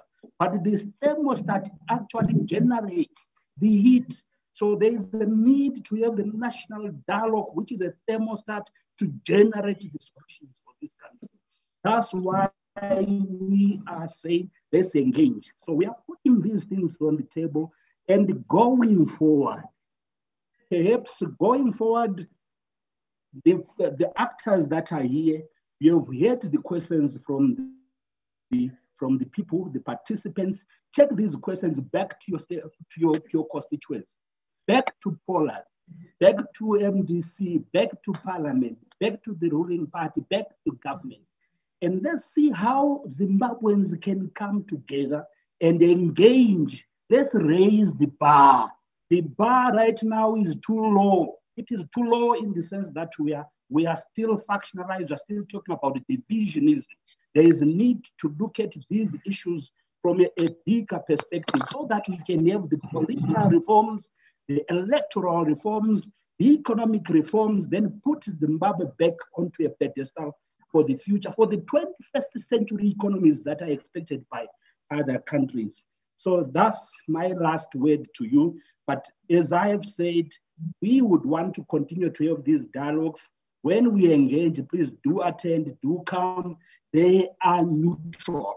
These platforms are meant for us to think, come and reason together, rather than to promote a certain aspect, to promote one party or to promote one view, but we want to promote Zimbabwe.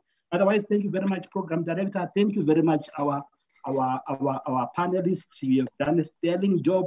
Thank you very much, the commenters. Even if some of the comments were seemingly acerbic, that's part of the discussion. But we must do it with the civility. Otherwise, thank you very much. Back to you, Program Director. Thank you, Dr. Moyo. May I take this opportunity as well to thank them? I'll mention them by name again. Professor Love Momatuku, Dr. Honorable Tapua Mashagata, Ambassador Christopher Mtwanga. Thank you so much for making yourselves available, and also for, just like Moyo just said now, for coming to a meeting when you know that some of the comments are going to be vicious and acidic, but you came in and just like you said, you answered what questions you could answer, and some of the things we can continue talking about. And also may I thank the Public Policy and Research Institute of Zimbabwe for organizing this forum today, beginning with the morning session, which was looking at civil society, and the one that we're just concluding now. May I thank them, may I thank especially Norma and Pepe for the work they did behind the scenes. And also may I thank CITE and Zenzele for hosting this and arranging for us to be here today, for us as the directors of the program to be here and connected here. Thank you so much. This is the end of our program.